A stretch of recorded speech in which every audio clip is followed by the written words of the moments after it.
हाँ, good afternoon. ऐसा है, हम लोग देख रहे थे कंपनी के बारे में। डेफिनेशन देखा था। कंपनी की डेफिनेशन वैसे तो कुछ बताती नहीं, वो सिर्फ बोलती है company means a company incorporated under this act और under any previous company law. फिर इसके बाद हमने देखा इसके कैरेक्टरिस्टिक्स या फीचर्स जिससे हमको कंपनी के बारे में पता लगता है। फिर कुछ केसेस देखे, जैसे कि सेपरेट लीगल एंटिटी में Solomon versus Solomon and company का बूट मैन्युफैक्चरर का केस देखा हमने। देन ली वर्सेस ली ए फार्मिंग लिमिटेड का केस देखा। फिर इसके बाद हमने एक और कॉन्सेप्ट देखा, लिफ्टिंग ऑफ कॉर्पोरेट व्हील का। सो कॉर्पोरेट व्हील का मतलब क्या है ये समझा हमने। सो कॉर्पोरेट व्हील का मतलब है कि separate entity concept, that means company अलग है और उसको चलाने वाले और बनाने वाले लोग अलग है। इसी कॉन्सेप्ट को हम या तो सेपरेट लीगल एंटिटी कॉन्सेप्ट भी बोल सकते हैं या इसी को कॉर्पोरेट व्हील कॉन्सेप्ट भी बोल सकते हैं। लेकिन कभी कभी क्या होता है कि इस कॉर्पोरेट व्हील को लिफ्ट किया जाता है, that means we will disregard the separate legal entity, हम दोनों को अलग नहीं मानेंगे। सो कंपनी और उसको बनाने वाले और चलाने वाले लोगों को एक ही माना जाता है। इस कॉन्सेप्ट को ही हम बोलते हैं लिफ्टिंग द कॉर्पोरेट व्हील या डिसरिगार्डिंग दी सेपरेट लीगल एंटिटी। इसमें हमने अगेन 5 केसेस देखे थे, जैसे कि टैक्स इवेजन के केस में सर दिनशा मानिक जी पतीत का केस देखा जिसमें कॉर्पोरेट विल लिफ्ट की गई थी। देन जोन्स वर्सेस लिपमैन जिसमें एक कॉन्ट्रेक्चुअल ऑब्लिगेशन अवॉइड करने के लिए कंपनी बनाई गई थी, तो यहाँ भी कॉर्पोरेट विल लिफ्ट की गई। Then to determine the enemy character of the company, company दोस्त है या दुश्मन ये जानने के लिए कॉर्पोरेट विल लिफ्ट की गई थी। इसमें हमने देखा Daimler company versus Continental tyre and rubber industry. फिर associated rubber industry versus associated rubber industry, bonus का ऑब्लिगेशन हमको पूरा ना करना पड़े इसीलिए हमने कॉर्पोरेट व्हील इसीलिए हमने सेपरेट कंपनी बनाए थे, बट यहाँ भी कॉर्पोरेट व्हील लिफ्ट की गई और बोनस पूरा पे करने बोला गया। एंड कॉर्पोरेट व्हील लिफ्ट की जा सकती है to determine the technical competency of the company, that means experience वगैरह अगर हमको देखना है तो उस केस में भी हम कॉर्पोरेट व्हील लिफ्ट कर सकते हैं। फिर इसके बाद हमने देखा सेक्शन नंबर 3 के बारे में। सेक्शन 3 बताया था मैंने, एक बार रीड कर लेते हैं। कितने प्रकार की कंपनीज बन सकती है कंपनीज एक्ट में, तो 2 टाइप से हम इसको क्लासिफाई कर सकते हैं। पहला companies covered by the companies act, दूसरा companies not covered by the companies act. So companies act में कवर कौन सी होती है ये सेक्शन 3 बताता है। सो बेसिक 3 प्रकार की कंपनीज ही बन सकती हैं एज पर सेक्शन नंबर 3।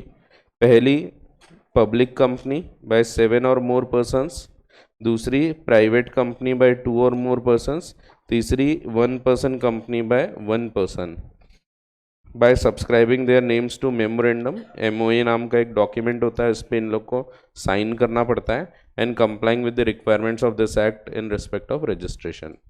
फिर सबसेक्शन 2 बोलता है कि यही कंपनी जो सबसेक्शन 1 में बन रही है ये या तो लिमिटेड बाय शेयर्स हो सकती है या लिमिटेड बाय गारंटी या अनलिमिटेड। फिर इन दोनों में हमने एक और क्लासिफिकेशन देखा था, ये एंड हैविंग शेयर कैपिटल हो सकती है और limited by guarantee but not having share capital हो सकती है। वैसे ही अनलिमिटेड में भी हैविंग शेयर कैपिटल या नॉट हैविंग शेयर कैपिटल, ऐसे 2 और क्लासिफिकेशन हो सकते हैं। तो ये हमने पिछली क्लास में देखा था। So in all there can be 15 types of companies which can be formed under the companies act. बाकी जितने भी क्लासिफिकेशन होंगे वो इनमें से ही होंगे।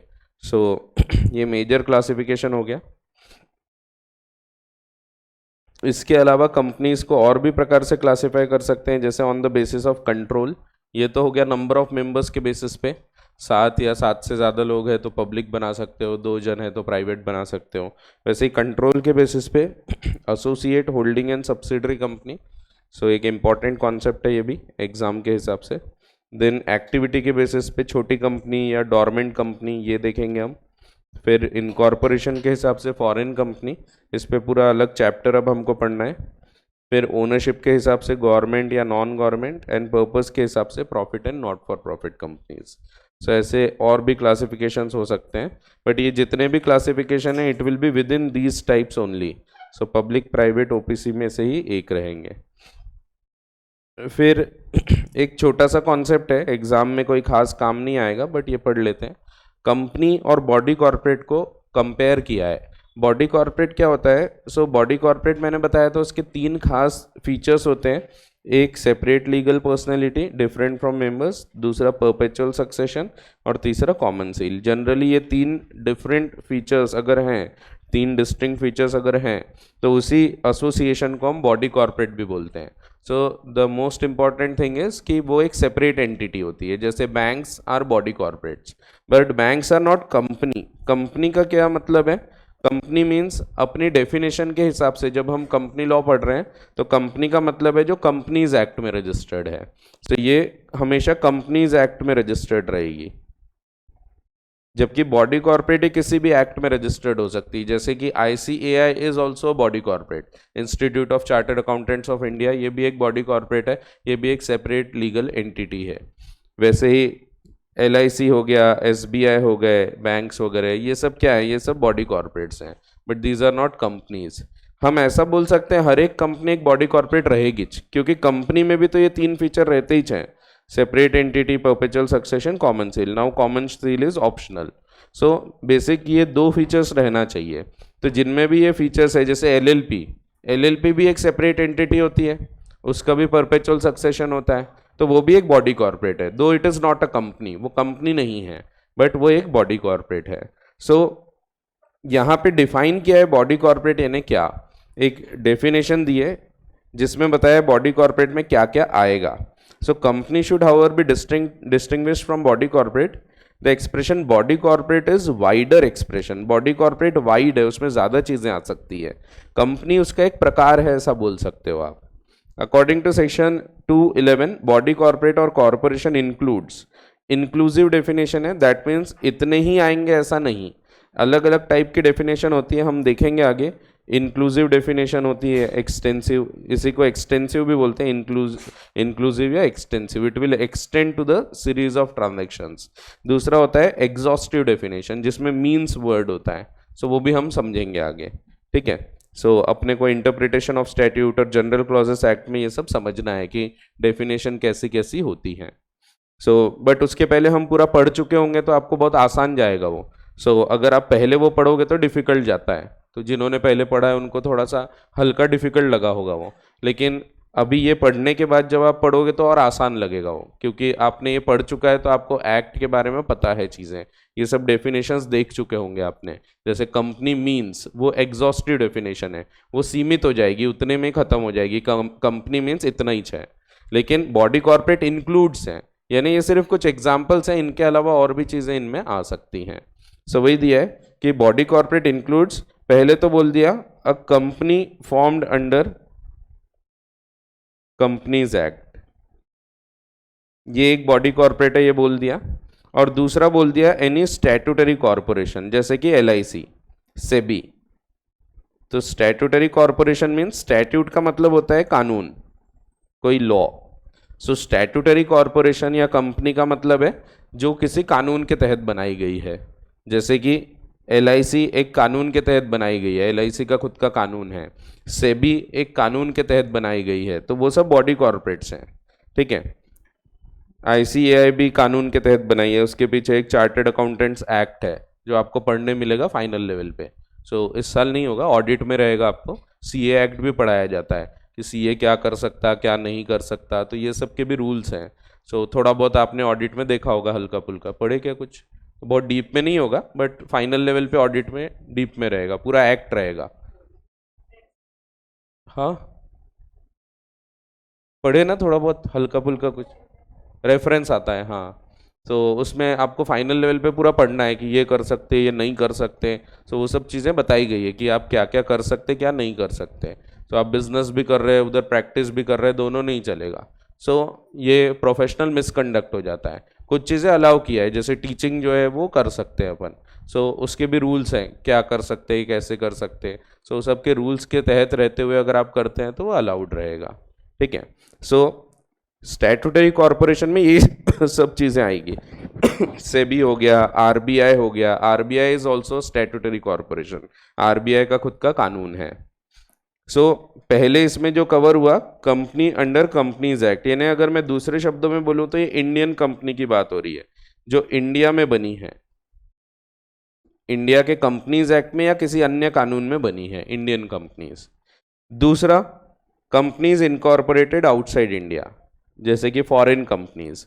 सो कंपनीज अंडर दिस एक्ट बोला तो ये सिर्फ भारत की कंपनी हुई।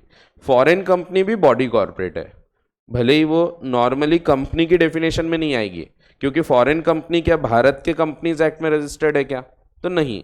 सो फॉरेन कंपनीज इनमें रजिस्टर्ड नहीं होती, अपने आगे कंपनीज एक्ट में रजिस्टर्ड नहीं होती। अलीबाबा लिमिटेड है तो अलीबाबा भारत में रजिस्टर्ड नहीं है, चाइना में रजिस्टर किया गया है। सो चाइना की कंपनी है वो, बट वो बॉडी कॉर्पोरेट जरूर रहेगी। सो उसको टेक्निकली अगर हम देखें तो it is not a company as per the companies act, वो कंपनी की डेफिनेशन में नहीं आती है, ठीक है, वो बॉडी कॉर्पोरेट्स हैं। Also it is to be understood for the following to be included, क्या क्या और आएंगे, तो फॉरेन कंपनी तो आएगी,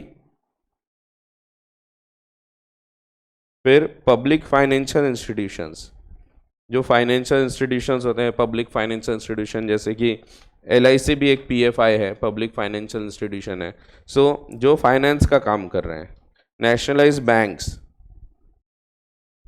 बैंक्स भी इनमें कवर होंगे। And other association of persons declared as body corporate by central government, जैसे ONGC oil and natural gas corporation. So इसको भी बॉडी कॉर्पोरेट बोला गया है, तो वो भी बॉडी कॉर्पोरेट में कवर होगी। तो बॉडी कॉर्पोरेट की अगर हम जनरल डेफिनेशन देखें तो body corporate includes company incorporated outside India, बाहर की कंपनी तो आएगी ही, बट ये क्या नहीं आता है ये भी बताया है इसमें। Cooperative society registered under any law relating to cooperative societies. So cooperative societies अलग प्रकार से उनके कानून में रजिस्टर होती है, जैसे अमूल है तो अमूल एक कोऑपरेटिव सोसाइटी है, जो अमूल मिल्क डेयरी प्रोडक्ट्स का काम करते हैं, तो वो कोऑपरेटिव सोसाइटी, वो कंपनी नहीं है, ठीक है। बहुत सारी हाउसिंग कोऑपरेटिव सोसाइटीज होती है, जैसे कि गोकुल धाम सोसाइटी वो क्या है, वो भी कोऑपरेटिव सोसाइटी है, हाउसिंग कोऑपरेटिव सोसाइटी है, ठीक है। And any other body corporate not being a company defined under this act, जो सेंट्रल गवर्नमेंट नोटिफाई करेगा, वो भी फिर बॉडी कॉर्पोरेट नहीं माना जाएगा। सो बॉडी कॉर्पोरेट में क्या नहीं आएगा, तो एक तो कोऑपरेटिव सोसाइटीज और बाकी बॉडी कॉर्पोरेट्स जो बताई जाएगी गवर्नमेंट के द्वारा, ठीक है। सो ये डेफिनेशन एग्जाम के लिए काम की नहीं है जैसा कि मैंने आपको बताया, लेकिन फिर भी ध्यान रखना बॉडी कॉर्पोरेट एक वाइडर डेफिनेशन होती है, इसमें कंपनी भी आती है और बाकी भी एसोसिएशंस आते हैं जिनकी सेपरेट एंटिटी होती है, परपेचुअल सक्सेशन होता है, ठीक है। फिर 3 पढ़ा हमने, 3 में बताया 3 प्रकार की कंपनी बन सकती है, इसीलिए 3 में लिखा है, नहीं ऐसा कुछ नहीं है। सो सेक्शन 3 बताता है पब्लिक प्राइवेट या OPC ऐसे 3 कंपनी बन सकती है। सो हमने अगर सेक्शन की इससे चले तो 1 देखा था, 2 देखा है, 3 देखा है। 3A एक सेक्शन है जो अब हम देखेंगे, उसके बाद फिर पब्लिक प्राइवेट क्या होता है ये सब हम समझते हैं। तो सेक्शन 3A क्या बताता है?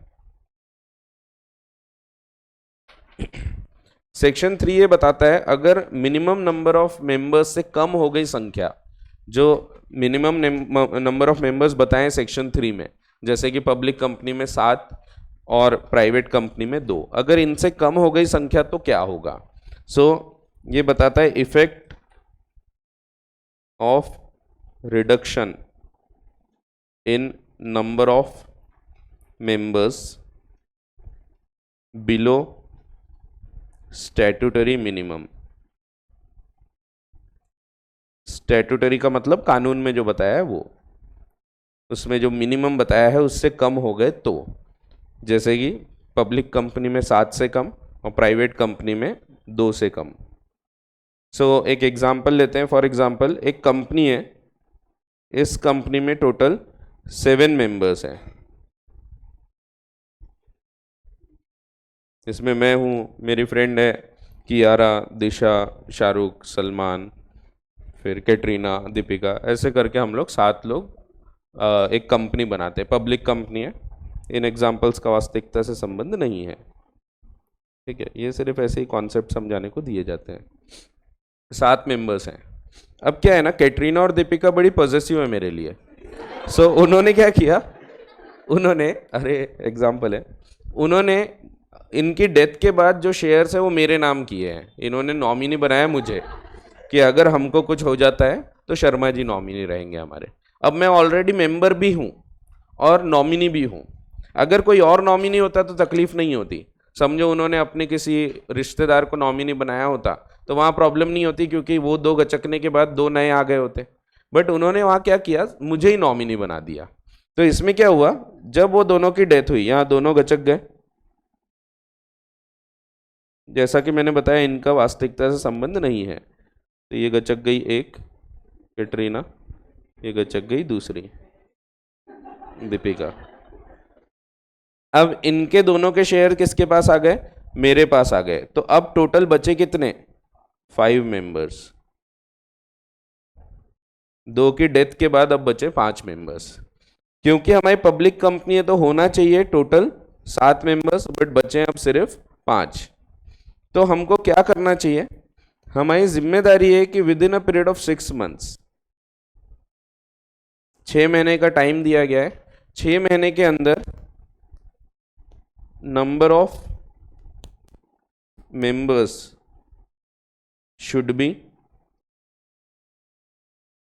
इंक्रीज्ड, एटलीस्ट 7 तक लाना पड़ेगा, अप टू 7, तो 7 तक के लाना पड़ेगा। अगर नहीं किया तो इसके बाद होती है तकलीफ।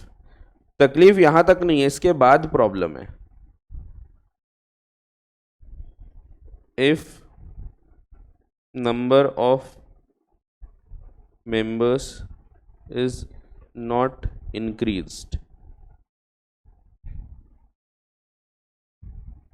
इंक्रीज नहीं किया गया और 6 महीने के बाद भी बिजनेस चल रहा है, 6 महीने का तो टाइम है, वहां तक के प्रॉब्लम नहीं जाएगी। तो 6 महीने के बाद सभी जितने मेंबर्स हैं, ऑल द मेंबर्स जितने भी बचे हैं, जैसे अपने केस में 5, will be personally liable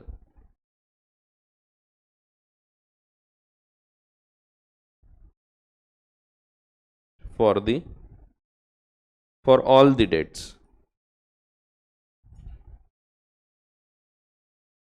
of company। सो सभी मेंबर्स पर्सनली लायबल हो जाएंगे। तो अब अगर कल चलकर कोई पैसा कंपनी नहीं चुकाएगी तो सबसे पर्सनली भी रिकवर किया जा सकता है। दैट मीन्स जो हमारे लिमिटेड लायबिलिटी कॉन्सेप्ट था वो खत्म हो जाएगा। सो 6 महीने तक के कोई दिक्कत नहीं है, 6 महीने में बढ़ा लिया तो वैसे ही कोई प्रॉब्लम नहीं, बट 6 महीने बीत गए और नहीं बढ़ाया तो सबकी लायबिलिटी जॉइंट एंड सेवरल हो जाती है, पर्सनल इंडिविजुअल हो जाती है। सो दैट मीन्स अब सबसे पैसा रिकवर किया जा सकता है। यहाँ एक खास वर्ड और लिखा है कि जिसको जानकारी है सिर्फ उसी की लायबिलिटी होती है। जैसे समझो हम लोग 5 मेंबर्स बचे हैं, लेकिन एक मेंबर जो है उसको कोई जानकारी नहीं है। एक हमारा इसमें फ्रेंड है विजू भाऊ, विजू भाऊ गायब हो चुके हैं, अंडरग्राउंड है, कहाँ गए किसी को नहीं पता। सो हमको पता है लेकिन हमारा उनसे कांटेक्ट नहीं है, हम नहीं करते कांटेक्ट। सो अब विजू भाऊ बाहर बैठे हैं, उनको कोई आइडिया नहीं है कि ऐसे नंबर ऑफ मेंबर्स कम हो गए, कैटरीना दीपिका की डेथ हो चुकी है, उनको कोई आइडिया नहीं, तो उनकी लायबिलिटी इंडिविजुअल नहीं होती। सो किसकी लायबिलिटी इंडिविजुअल होती है, तो वहां लिखा है कि the person who are cognizant about the fact, who are aware about the fact, जिनको पता है कि हम सिर्फ 5 ही बचे हैं, 7 से कम है, फिर भी बिजनेस कंटिन्यू कर रहे हैं, वो सबकी पर्सनल लायबिलिटी होती है। तोड़ तोड़ के वर्ड्स को पढ़ते हैं क्योंकि एक ही सेक्शन है पूरा बड़ा सा लिखा हुआ है। सो सबसे बड़ी प्रॉब्लम लॉ या कोई भी कानून पढ़ने में वही आती है कि इन लोग जब कानून में कोई सेक्शन लिखते हैं तो पूरा एक सेंटेंस लिख देते हैं यहाँ से यहाँ तक, एक पैराग्राफ भर के एक ही सेंटेंस है। तो उसको तोड़ के पढ़ना पड़ता है तो समझ में आता है, तो नहीं तो इंटरप्रिटेशन में तकलीफ जाती है। और इंटरप्रिटेशन बहुत इंपॉर्टेंट है, आपको बताए होंगे आपके अकाउंट्स वाले सर ने, बहुत जगह वो बोलेंगे कि ये आपको आपके लॉ वाले सर बताएंगे। तो लॉ वाले सर है ना मैं बताऊंगा कुछ चीज़ें। सो वैसे आपको अकाउंट्स वाले सर बोलते भी होंगे कि लॉ में आधी प्रॉब्लम तो इसीलिए कि उल्टा लिखते, सीधा सीधा लिखते नहीं, तो उल्टा पुल्टा लिखते। यहाँ भी वैसे ही है, बहुत बड़ा सेंटेंस है, तोड़ते हैं अपन उसको और समझते हैं। So what happens when the number of members in a company falls below the statutory minimum? So if at any time the number of members of company is reduced, so number of members अगर reduce हो गए कितने, in case of public company below 7, that means जो minimum है उससे कम, and in case of private company below 2, सो उससे कम हो गए तो अपन ने एग्जाम्पल में पब्लिक कंपनी लिए, प्राइवेट कंपनी में भी 2 मेंबर्स थे, एक की डेथ हो गई, अब एक अकेला बचा है अगर, तो वहां पे उसकी लायबिलिटी पर्सनल हो जाएगी, ठीक है। And the company carries on the business, so और साथ साथ जो नंबर ऑफ मेंबर्स कम हो गए and company business carry on कर रही है फॉर मोर देन 6 मंथ्स, 6 महीने तक प्रॉब्लम नहीं है, while the number of members is so reduce, so number of members कम हो गए और बिजनेस अभी भी चला जा रहा है, देन कौन कौन लायबल होगा? Every person who is the member of the company during the time it so carries on business after दो 6 मंथ्स, आफ्टर दो 6 मंथ्स, 6 महीने तक लायबिलिटी पर्सनल नहीं होगी, 6 महीने बाद से पर्सनल लायबिलिटी होती है। And is Cognizant, Cognizant means aware of the fact, तो अवेयर या knowledgeable of the fact that it is carrying on business with less than 7 members और 2 मेंबर्स एज द केस में भी। सो जब भी नंबर ऑफ मेंबर्स रिड्यूस हो जाते हैं, पब्लिक कंपनी में 7 से कम, प्राइवेट कंपनी में 2 से कम, और बिजनेस चला जा रहा है, 6 महीने हो चुके, सो आफ्टर दो 6 मंथ्स, 6 महीने के बाद अगर वो बिजनेस कंटिन्यू कर रहे हैं वैसे ही with less than 7 members and उनको जानकारी है and they are cognizant of the fact that they are carrying on business with less than 7 और less than 2 members, so as the case में भी शैल बी सेवरली लायबल, सब लोग individually liable हो जाएंगे, पर्सनली लायबल हो जाएंगे for the payment of whole debts of the company contracted during that time and may be severely sued therefore. So 6 महीने के बाद during that time, that means after 6 months he liability इनकी personal होगी, 6 महीने तक कोई प्रॉब्लम नहीं है, तो 6 महीने के बाद इनकी लायबिलिटी इंडिविजुअल या पर्सनल हो जाती है। सो सेवरली मीन्स इंडिविजुअली, सो अकेले अकेले करके सबसे हम रिकवर कर पाएंगे फिर। सो वो जो लिमिटेड लायबिलिटी कॉन्सेप्ट था, जॉइंट लायबिलिटी कॉन्सेप्ट था, वो सब खत्म। सो यहाँ पे सबकी इंडिविजुअल लायबिलिटी हो जाएगी। सो जो कंपनी की अलग लायबिलिटी थी, इनकी अलग थी, वो सब खत्म हो जाएगा फिर, ठीक है। सो ऐसा है। सो ये बताता है 3A, तो इन्होंने पहले लिखना भूल गए थे, फिर बाद में अमेंडमेंट के द्वारा 2015 में इन्होंने 3A नाम का सेक्शन लाया। पहले इन्होंने लिखना भूल गए थे कि नंबर ऑफ मेंबर्स कम होंगे तो क्या होगा। 3 में ये तो लिखा है कि मिनिमम इतने चाहिए, बट उससे कम हो गए तो क्या होगा ये लिखना भूल गए थे, तो इसलिए फिर नया सेक्शन लाना पड़ा। अब हम कंपनी के एक एक प्रकार पढ़ना चालू करेंगे।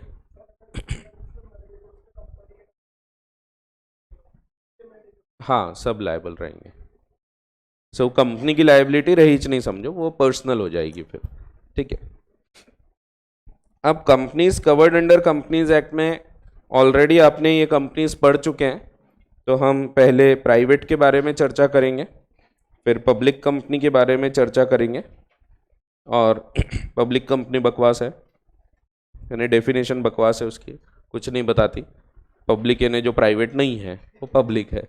सो यहाँ बहुत सारी डेफिनेशंस ऐसी ही हैं जिनमें नेगेटिव डेफिनेशन है, ऐसा नहीं तो ऐसा। सो जो प्राइवेट नहीं है वो पब्लिक कंपनी है। सो देखेंगे अपन सेक्शन नंबर 2 क्लॉज 68 डिफाइन करता है प्राइवेट कंपनी को। प्राइवेट कंपनी की कुछ खास बातें होती हैं, विशेषताएं होती हैं। सबसे पहले private company means a company which has a minimum paid up share capital as may be prescribed। तो पहले ये चीज लिखी है। अब इसका क्या मतलब है? So minimum paid up share capital as may be prescribed, जितना प्रिस्क्राइब करेंगे उतना। अब जो कंपनीज एक्ट है ना, ये एक रूल बेस्ड एक्ट है। आप जितना बड़ा एक्ट पढ़ते हैं उससे 10 गुना ज़्यादा रूल्स है, 10 गुना से भी ज़्यादा। सो आप अगर कोई भी रूल्स देखेंगे सो इसको हम रूल बेस्ड एक्ट इसीलिए बोलते हैं क्योंकि इसमें सिर्फ एक्ट पढ़ के आपको कानून समझ में नहीं आएगा। अगर आप एक्ट पढ़ भी रहे हैं तो भी आपको साथ में रूल्स पढ़ना जरूरी रहता है, क्योंकि विदाउट रूल्स आपको पूरी डिटेल अंडरस्टैंडिंग नहीं आएगी। इंटरनेट तो बंद है आज, क्यों बंद है पता नहीं। ठीक है, हाँ पैसा नहीं दिया हमने लगता। Action needed.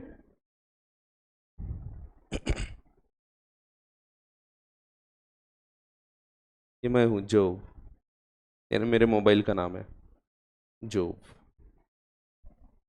Balance exhaust.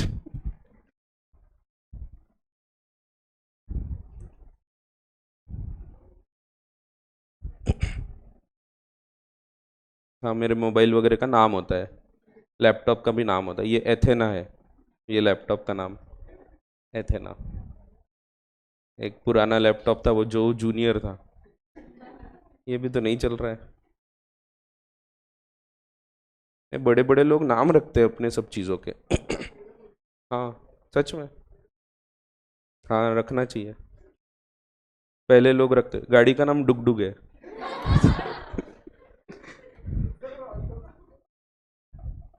रखना पड़ता है एक्चुअली। पुराने इसमें सभी लोग नाम रखते थे, पता है आपको। जैसे कृष्ण भगवान है, उनके धनुष का नाम होगा, फिर शंख का नाम होगा, हर चीज़ के नाम होते थे। ठीक है, तो देखो एक्ट तो हम यहाँ पढ़ सकते हैं। एक्ट में क्या लिखा होता है, क्या करना क्या नहीं करना, ये एक्ट में लिखा है। जैसे कंपनी बनाना तो 7 लोग चाहिए, ये लिखा है। पब्लिक कंपनी है तो 7 लोग चाहिए।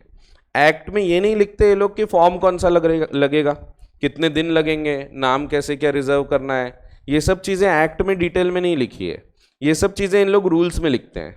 अब इसका फर्क क्या पड़ता है, रूल्स में लिखा है चीज़ तो बहुत आसान होता है उसको बदलना। अगर एक्ट में लिख दिया ना तो उसको बदलने के लिए पूरा एक्ट चेंज करना पड़ेगा, और एक्ट चेंज करने के लिए हमको फिर से पार्लियामेंट जाना पड़ता है, बोथ द हाउस में प्रेजेंट करना पड़ेगा, और उसके बाद फिर एक्ट में बदलाव आ सकते हैं। लेकिन अगर रूल्स में लिखा है तो रूल्स बनाने का अधिकार होता है गवर्नमेंट के पास। सेंट्रल गवर्नमेंट रूल्स बनाती है यहाँ। सेंट्रल गवर्नमेंट यानी कौन, एमसीए। सो नरेंद्र मोदी नहीं, हम यहाँ पे सेंट्रल गवर्नमेंट यानी मिनिस्ट्री ऑफ कॉर्पोरेट अफेयर्स की बात करेंगे। सो यहाँ पे अगर आप एक्ट पढ़ोगे, सो कंपनीज एक्ट 2013 यहाँ पे दिखेगा आपको। एक्ट तो छोटा सा ही है, जैसा कि मैंने आपको बताया। एक्ट में छोटा सा यानी बहुत छोटा भी नहीं, बट फिर भी एक्ट में एक लिमिटेड चीज़ें हैं।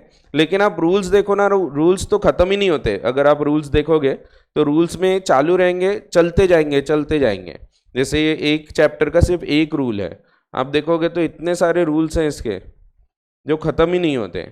Declaration of dividend and payment rules, so इसमें भी फिर रूल्स में अलग अलग पूरा डिटेल रहती है। शॉर्ट टाइटल, कमेंसमेंट, ये सब रहेगा। फिर इसके डेफिनेशंस रहेंगी। सो डेफिनेशन क्या क्या है, इसमें क्या क्या डिफाइन किया है।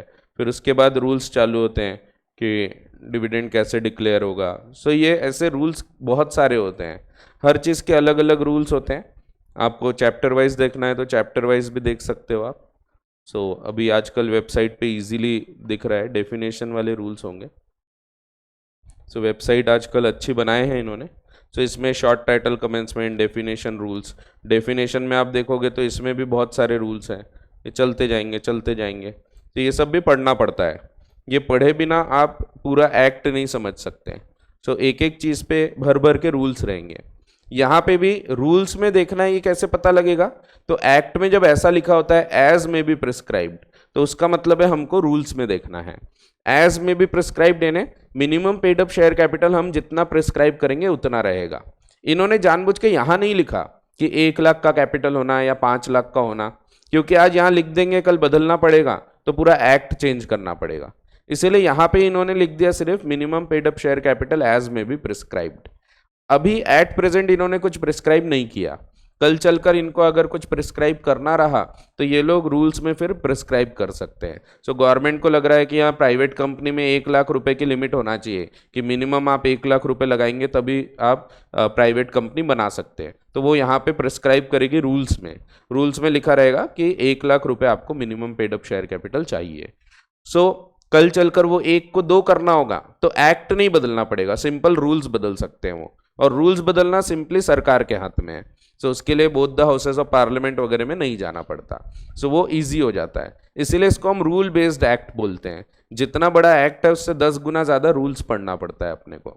सो आपको फिक्र करने की ज़रूरत नहीं है, सब बुक में बराबर कंपाइल करके दिया हुआ है। नहीं तो इंडिविजुअली पढ़ना पड़ता है, एक चीज़ पढ़े उसके रूल्स देखो, फिर वो रूल्स देख के उसको इनकॉर्पोरेट करो अपने बुक में। सो आपके इसमें पूरा कंपाइल किया हुआ है, भले बेयर एक्ट से पढ़ेंगे अपन बट पूरा कंपाइल्ड है। So minimum paid up share capital एक ज़माने में यहाँ हुआ करता था। पुराने कंपनीज एक्ट में भी 1 लाख की लिमिट थी। सो जिन्होंने पुराना एक्ट भी कभी पढ़ा होगा तो पता होगा 1 लाख की लिमिट थी कि अगर आप प्राइवेट कंपनी बना रहे हैं तो कम से कम 1 लाख रुपए आपको चाहिए। फिर इवन नए कंपनीज एक्ट में इन्होंने बोला था 1 लाख रुपए चाहिए, बाद में इन्होंने रिमूव किया ये लिमिट को। रिमूव क्यों किया? क्योंकि इनको ईज ऑफ डूइंग बिजनेस के तरफ जाना था। सो भारत में क्या होता था, आपको प्राइवेट कंपनी बनाना है तो कम से कम 1 लाख रुपए लगेंगे, पब्लिक कंपनी बनाना है तो कम से कम 5 लाख रुपए लगेंगे। सो ये चीज़ों के कारण कई बार लोग कंपनी नहीं बना पा रहे थे। तो नरेंद्र मोदी जी ने सोचा कि बहुत ज़्यादा स्ट्रिक्ट है अपने यहाँ के कंप्लायंस, बड़ी बड़ी कंपनीज भारत के बाहर जाके कंपनी बनाती थी, जैसे फ्लिपकार्ट का निर्माण भी भारत के बाहर किया था उन्होंने। वहाँ एक दिन में, सिंगापुर में एक दिन में कंपनी बन जाती थी, अपने यहाँ पे 30 दिन 35 दिन लग रहे हैं कंपनी बनने को। तो ईज ऑफ डूइंग बिजनेस बिल्कुल नहीं था, इसीलिए लोग बाहर जाते थे। टैक्स तो एक मेजर रीज़न है ही, इसके अलावा ईज ऑफ डूइंग बिजनेस एक और मेजर रीज़न है। सो उसी टाइम मोदी जी ने बोला था कि मेरा सपना है कि एक दिन में कंपनी इनकॉर्पोरेट हो जाए, और आज ये संभव है। आज एक दिन में कंपनी का इनकॉर्पोरेशन हो जाता है। अगर आपके पास पूरे डॉक्यूमेंट्स हैं, सब चीज़ बिल्कुल प्रॉपर है, तो आप आज सुबह एप्लीकेशन करो, शाम तक कंपनी बन के रेडी हो जाती है। सो जो 30-35 दिन लगते थे, अब वो एक दिन में इनकॉर्पोरेशन संभव है। सो अब हम काफ़ी ईज ऑफ डूइंग बिजनेस की तरफ जा रहे हैं। वैसे ही यहाँ पे भी ये चीज़ हटाने का रीज़न वही था। यहाँ पहले 1 लाख रुपए लिखा था, बट इन्होंने फिर वो हटा दिया और रूल्स में प्रिस्क्राइब करने की पावर रखी है। अगर कल चलकर लगता है रूल्स में लिख दें तो 1 लाख 2 लाख जो लिखना है लिख सकते हैं। एट प्रेजेंट कोई लिमिट नहीं है, तो आप अगर सिर्फ 10,000 रुपये लेके भी प्राइवेट कंपनी बनाना चाहें तो आप वो भी कर सकते हैं। आप अगर सिर्फ 5,000 से प्राइवेट कंपनी बनाना चाहे तो 5,000 के कैपिटल से भी प्राइवेट कंपनी बनाई जा सकती है। सो प्राइवेट कंपनी में पहली चीज़ है उसका जो minimum paid up share capital है, it will be as may be prescribed. At present कोई भी प्रिस्क्रिप्शन नहीं है, कुछ प्रिस्क्राइब नहीं किया। सो अभी आप कितने भी रुपए लगा के एक प्राइवेट कंपनी का निर्माण कर सकते हैं। तो वैसे देखा जाए तो ये पहली लाइन का मकसद बचा ही नहीं, लिखा जरूर है लेकिन उसमें कोई इंपॉर्टेंस नहीं है, क्योंकि एट प्रेजेंट कोई लिमिट प्रिस्क्राइब नहीं की गई है। फिर दूसरी चीज, so private company means a company which has a minimum paid up share capital as may be prescribed and which by its articles and which by it's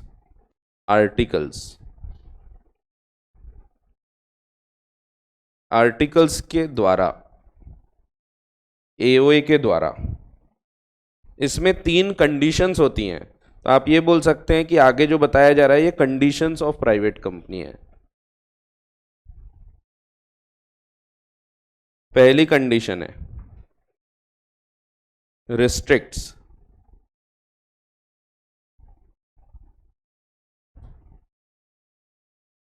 the right of members to transfer its shares। Private company में transfer of shares के restrictions होते हैं। जैसे कि हम लोग एक private company के अगर मेंबर है, कैप्स लर्निंग प्राइवेट लिमिटेड, मेरे पास कुछ शेयर्स हैं, मेरे पास समझो 1 लाख शेयर्स हैं कैप्स लर्निंग प्राइवेट लिमिटेड के। अब क्योंकि ये प्राइवेट कंपनी है तो मैं अगर बोलूँगा कि मुझे बेचना है, सो मैं ऐसे पब्लिक को नहीं बेच सकता। जनरल पब्लिक में मैंने समझो आपको जाके बेच दिया तो ये अलाउड नहीं रहेगा। सो इसमें रिस्ट्रिक्शंस होंगे, और ये कहाँ लिखे होंगे? आर्टिकल्स नाम का एक डॉक्यूमेंट बनता है उसमें लिखे होंगे। तो आर्टिकल्स ऑफ एसोसिएशन में लिखा होता है कि आपके जो राइट ऑफ मेंबर्स है ट्रांसफर करने के, वो रिस्ट्रिक्टेड रहेंगे। रिस्ट्रिक्शन कैसे होगा, उसमें लिखा होगा कि अगर आप बेचना चाहते हैं अपने शेयर्स तो आप एग्जिस्टिंग शेयर होल्डर्स को पहले पूछो या डायरेक्टर्स को पूछो, या फिर आप अगर बेचना चाहते हैं तो फैमिली मेंबर को बेच सकते हैं, बाहर वालों को नहीं बेच सकते, या हम जिसको बताएंगे उनको बेच सकते हैं। जैसे शर्मा सर बोलेंगे कि अगर तुम बेच रहे हो तो पहले मुझे पूछो, मैं खरीदना चाहता हूं तो मुझे बेचो। सो मैं ऐसे किसी को भी नहीं बेच पाऊंगा। सो रिस्ट्रिक्शंस हैं। ध्यान रखने वाली बात है, यहाँ प्रोहिबिशन नहीं है। रिस्ट्रिक्शन का मतलब होता है कि आप ये कर सकते हैं but after fulfilling certain conditions. आप इसको प्रोहिबिशन नहीं लिख सकते। सो इसको हम रिस्ट्रिक्शंस ही बोलेंगे। सो रिस्ट्रिक्शंस रहेंगे on right of members to transfer the shares. So ये लोग शेयर्स फ्रीली ट्रांसफर नहीं कर सकते। जैसे पब्लिक कंपनी में मैं किसी को भी बेच सकता हूं। अगर मैं रिलायंस का शेयर होल्डर हूं, मेरे पास समझो 10,000 शेयर्स हैं, सो वो 10,000 शेयर्स मैं किसी को भी बेच सकता हूं, मुझे किसी को पूछने की आवश्यकता नहीं। लेकिन प्राइवेट कंपनी में मुझे पूछना पड़ेगा, उसके बाद ही मैं इसको बेच सकता हूं। There will be always restrictions on transfer of shares. ठीक है। दूसरा, सेकेंड चीज जो होती है, except in case of OPC. OPC छोड़ के, limits the number of members up to 200। That means maximum number of members इसमें 200 हो सकते हैं, उससे ज़्यादा नहीं। अगर हम एक प्राइवेट कंपनी बना रहे हैं, कैप्स लर्निंग प्राइवेट लिमिटेड, इसमें मिनिमम तो 2 लोग रहेंगे क्योंकि प्राइवेट कंपनी है। सो मिनिमम की रिक्वायरमेंट सेक्शन 3 बताता है। सेक्शन 3 में बताया था मिनिमम कितने लोग चाहिए कंपनी बनाने को, मैक्सिमम वहां नहीं लिखा है, मैक्सिमम लिखे उनकी डेफिनेशन में। सो सेक्शन 2 क्लॉज 68 बोलता है maximum number of members can be 200, इससे ज्यादा नहीं हो सकते। ठीक है। अब इसके लिए भी इन्होंने रूल्स बताए। जब हम 200 लोगों को काउंट करेंगे, यहां पे joint holders will be counted as 1, single member माना जाएगा। जैसे समझो मैं और मेरे भाई मिलके अगर होल्ड कर रहे हैं, 2 जन मिलके कैप्स के शेयर होल्ड कर रहे हैं, तो दोनों को मिला के एक ही व्यक्ति माना जाएगा। ठीक है। सो 2 व्यक्ति नहीं काउंट किए जाएंगे। For the purpose of this definition, जब हम नंबर ऑफ मेंबर्स काउंट करेंगे, अगर जॉइंट होल्डर्स हैं तो वो 1 माने जाएंगे, उनको 2 नहीं माने जाएंगे। एंड दूसरा, so joint holders will be counted as 1 and past and present employees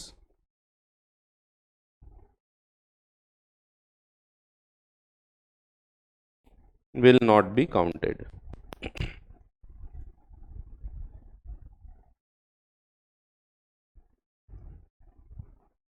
so past और present employees को काउंट नहीं करेंगे। एम्प्लॉयज अगर मेंबर हैं तो भी नहीं। जैसे कभी कभी क्या होता है, हम लोग चाहते हैं कि एम्प्लॉय को भी फायदा मिलना चाहिए शेयर्स का, इसीलिए हम उनको शेयर्स होल्ड करा देते हैं, हम उनको ऑप्शन देते हैं, सॉप्स बोलते हैं इनको। जैसे हमारे यहाँ बहुत पुराने पुराने एम्प्लॉयज है, अपने आकाश भैया है, आकाश भैया बहुत पुराने एम्प्लॉय हैं अपने। सो वो अपने आके कटप्पा है एकदम। सो बहुत ज़माने से, यानी जब मैं पढ़ता था, मैं सीए कर रहा था, तब भी आकाश भैया थे।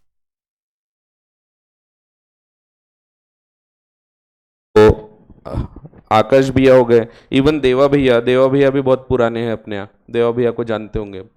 सो अभी नहीं जानते होंगे, अभी नए नए हैं वो, क्योंकि वो बीच में थोड़ा विभाजन हुआ था तो इधर से उधर दूसरी जगह चले गए थे, बट वो भी एकदम इंसेप्शन से जुड़े हुए हैं अपने यहाँ पे। सो ये जो हैं अपने एम्प्लॉयज इतने पुराने हैं, तो अपन चाहते हैं यार अपन इतना पैसा कमा रहे हैं, कैप्स में खतरनाक लबालब पैसा कमाते हैं अपन। इन एग्जाम्पल्स का वास्तविकता से कोई संबंध नहीं है। शेयर्स की वैल्यूएशन बढ़े जा रही है, लेकिन एम्प्लॉयज़ को सिर्फ सैलरी मिल रही है, तो अपन चाहते हैं उनको भी ये वैल्यूएशन का फ़ायदा मिले, कि जो शेयर्स की वैल्यूएशन बढ़ रही है, कंपनी ग्रो कर रही है, तो उनको भी फ़ायदा मिले। इसीलिए हम आकाश भैया को बुलाते हैं, आकाश भैया आते हैं आकाश भैया को हम समझो 100 शेयर दे देते हैं कैप्स के। अब आकाश भैया को हमने शेयर्स दिए, ये आकाश भैया वैसे शेयर होल्डर हैं, मेंबर हैं, बट जब हम 200 लोगों को काउंट करेंगे ना, आकाश भैया को काउंट नहीं करेंगे। भले ही वो शेयर होल्डर हैं, मेंबर हैं, but for the purpose of counting 200 members हम एम्प्लॉयज को काउंट नहीं करते हैं। उनको शेयर्स हमने दिए थे क्योंकि वो हमारे यहाँ के एम्प्लॉई हैं, तो उनको हम काउंट नहीं करेंगे। तो हम अगर 200 लोग हो गए उसके बाद भी हम एम्प्लॉयज को एक्स्ट्रा शेयर्स दे सकते हैं, सो हम उनको फिर काउंट नहीं करते हैं, ठीक है। सो past and present employees will not be counted, इनको काउंट ही नहीं करना, और जॉइंट होल्डर्स को 1 काउंट करना है। ये इंपॉर्टेंट है दोनों पॉइंट, इन पे क्वेश्चन आते थे, फाउंडेशन में भी आते थे, यहाँ भी आ सकते हैं, ठीक है। वो फ्लोरा एंड फाउना लिमिटेड का एक क्वेश्चन पढ़ा होगा आपने, फाउंडेशन में था, यहाँ भी दिए हैं क्वेश्चंस। अभी क्वेश्चन बैंक आपको मिलने की है, वो थोड़ी चल रही है, अभी काम चालू है उस पर, तो बस ख़त्म होने पे ही है, पर मैं थोड़ा ठीक हो जाऊं तो इसीलिए वेट कर रहा हूं। मैं थोड़ा तबीयत ठीक नहीं हो रही, चल रहा है कुछ ना कुछ होता है। होली चलती है, वो तो क्या है, बीमार है बोल रहे तो भी छोड़ते थोड़ी दोस्त लोग, वो तो आएंगे ही। ठीक है, तो हाँ। अरे हाँ, तो हैप्पी होली। तो ऐसा है, तो इसीलिए वो थोड़ा सा मेरे मेरे तरफ से डिले हो गया, तो हो जाएगा अभी कुछ दिन में, आपको मिल जाएगी वो। अगले हफ्ते 100% आपको मिल जाएगी, मिड में ही मिल जाएगी, आखिरी तक भी नहीं। सो उसमें क्वेश्चंस दिखेंगे आपको, ये चीज़ के ऊपर भी क्वेश्चंस रहेंगे, नंबर ऑफ मेंबर्स की काउंटिंग के ऊपर, वो अपन देखेंगे, अपन क्वेश्चन बैंक भी डिस्कस करते हैं, लेकिन 3 चैप्टर होने के बाद करेंगे अपन, क्योंकि मैंने ये चैप्टर जैसे पढ़ा दिया, फिर मैं बोलूँगा कल क्वेश्चन बैंक डिस्कस करेंगे, तो आप तो घर पे पढ़े ही नहीं होंगे, तो मतलब नहीं आता उसका, तो आप एक बार घर पे पढ़ लोगे, उसके बाद अपन यहाँ डिस्कस करते हैं। सो जनरली 3-3 चैप्टर होने के बाद अपन क्वेश्चन बैंक को डिस्कस करते हैं, उससे फिर आपका पढ़ना हो जाता है घर पे, उसके बाद जब यहाँ क्वेश्चन बैंक पढ़ेंगे अपन, तो आपको एक अच्छे से समझ जाती, क्लैरिटी आ जाती है इसमें। सो इसीलिए आपको इंटर में दिखेगा लॉ का पेपर सबसे आसान लगता है आपको, एक्चुअली आसान है ही नहीं, लेकिन मार्क्स इजीली मिल जाएंगे आपको। सो अभी तो मैं फाउंडेशन में भी खैर क्वेश्चन बैंक इंट्रोड्यूस कर रहा हूँ, सो उसका भी फ़ायदा होगा। सो अभी क्वेश्चन बैंक नहीं था, क्योंकि वहाँ टैक्समैन की बुक देना पड़ता है, तो टैक्समैन बोलता है कि इतनी बड़ी बुक हो गई तो क्वेश्चन में आंसर्स नहीं डालते, इसीलिए वो लोग, क्योंकि आंसर्स भी डालेंगे तो और बड़ी हो जाएगी बुक, तो मैं अभी अलग से एक क्वेश्चन बैंक उसके लिए भी बना रहा हूँ, वो भी ऑलमोस्ट बनी चुकी है। सो उसका एक फ़ायदा देखने को मिलेगा। सो क्वेश्चन बैंक मिलेगी, उसमें आप देखोगे तो ये वाले क्वेश्चंस रहेंगे। So joint holders will be counted as single person, single member, and past and present employees will not be counted. और तीसरी जो चीज होती है, it prohibits public subscription to any of its securities।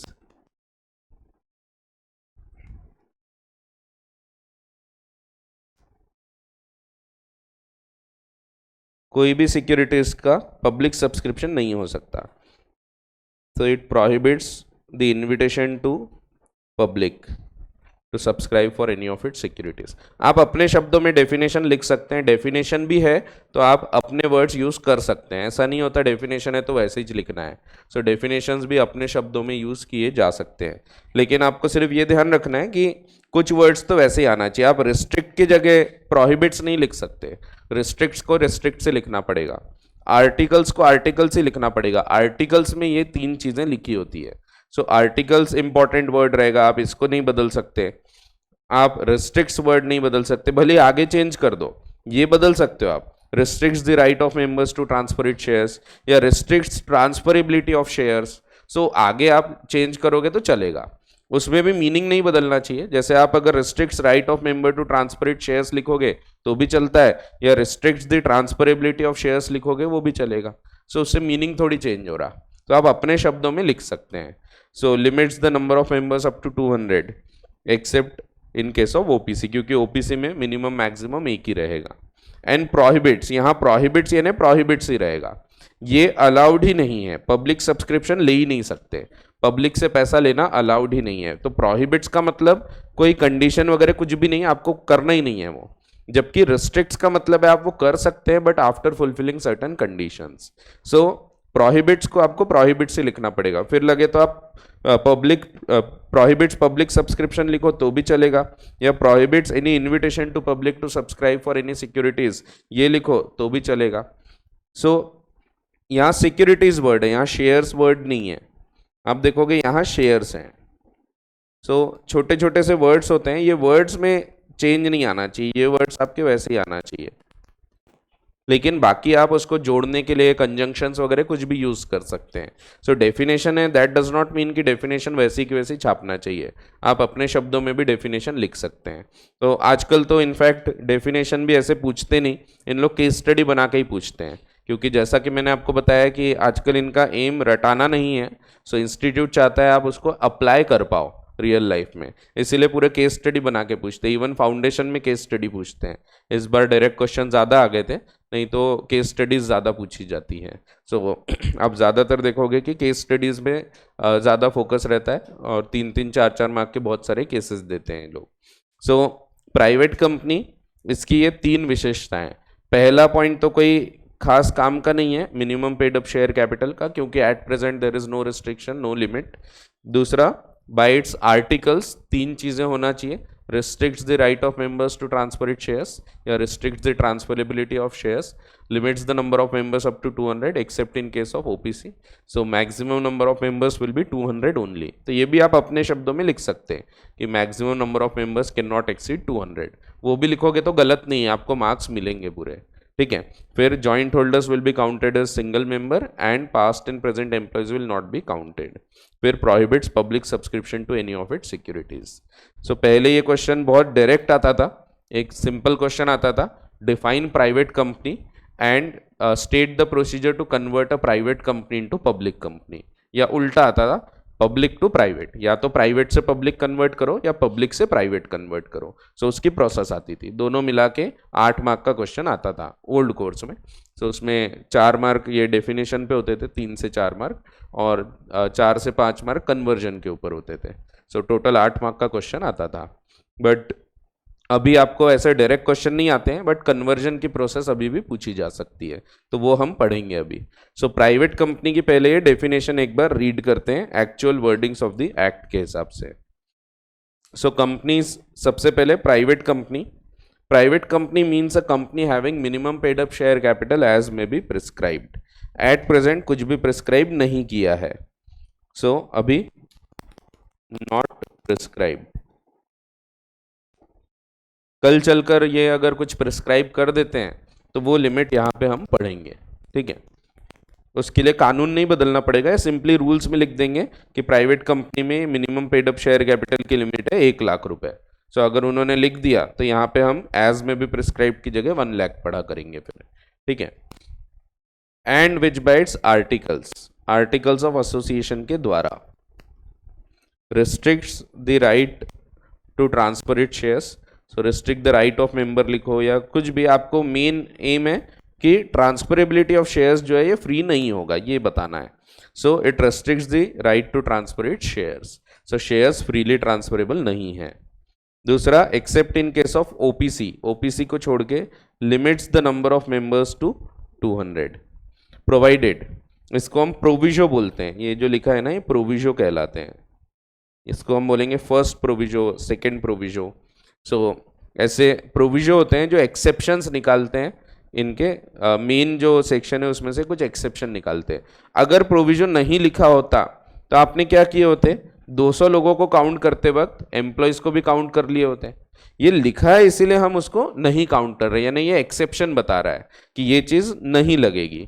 अगर ये नहीं लिखा होता तो जनरल रूल जो था 200 लोगों में हम एम्प्लॉयज़ को भी काउंट करते, जॉइंट होल्डर्स को भी, अगर 2 जन है तो 2 काउंट करते। ये जनरल रूल है कि जब भी आप काउंटिंग करते हैं अगर जॉइंट होल्डर्स हैं तो 2 मेंबर्स माने जाते हैं, लेकिन यहाँ पे वो रूल नहीं लगता, यहाँ पे joint holders will be considered as 1, ठीक है। सो प्रोवाइडेड, पहला प्रोविजन बोलता है कि 2 और मोर पर्सन जहां पे होल्ड कर रहे हैं, वेयर 2 और मोर पर्सन होल्ड 1 और more shares in a company jointly, so joint holders हैं वो, they shall for the purpose of this clause, for the purpose of this clause, सिर्फ इस क्लॉज के लिए जो हम अभी पढ़ रहे हैं, सिर्फ ये वाले पॉइंट के लिए, be treated as a single member, तो इसको हम 1 मानते हैं for the purpose of this clause. अगर ये नहीं भी लिखा होता for the purpose of this clause तो भी, क्योंकि प्रोविजो इसके साथ लिखा है तो यहीं पे उसका इंपैक्ट पड़ता है। कल चलकर हम मीटिंग का कॉन्सेप्ट पढ़ेंगे, सो एक कंपनी मीटिंग का कॉन्सेप्ट आता है, उसमें हम देखेंगे कि कंपनी जब मीटिंग बुलाती है तो उसमें मेंबर्स कोरम आना चाहिए, कोरम यानी मिनिमम नंबर ऑफ मेंबर्स इतने आना चाहिए, उसको हम कोरम बोलते हैं। जैसे 100 लोगों का अगर कोरम है तो 100 लोग आएंगे तभी मीटिंग चालू की जा सकती है। अगर 25 लोग का कोरम है तो 25 लोग आएंगे तभी मीटिंग चालू हो सकती है। उसमें हम देखेंगे अगर जॉइंट मेंबर्स आते हैं, जैसे मैं हूं, मेरी वाइफ है, दोनों ने मिलकर अगर एक शेयर होल्ड किया है और हम दोनों जन जा रहे हैं, सो माना जाएगा कि 2 मेंबर्स आए हैं मीटिंग में, भले ही दोनों मिला के एक ही शेयर होल्ड कर रहे हैं बट फिर भी 2 मेंबर्स माने जाते हैं। सो यहाँ पे जो हम पढ़ रहे हैं वो सिर्फ यहीं पे अप्लाई होता है। जो जनरल रूल है वो ये बोलता है कि अगर 2 मेंबर्स हैं सो दोनों मेंबर हैं, इसीलिए अगर दोनों आए हैं तो 2 मेंबर्स काउंट करना चाहिए। यहाँ पे हम वो रूल नहीं लगाएंगे। So for the purpose of this clause joint holders will be considered as only 1 member, single member, and provided following shall not be included in the number of members. इनको count ही नहीं करना है। कौन? Persons who are in employment of the company, are in employment यानी present employees,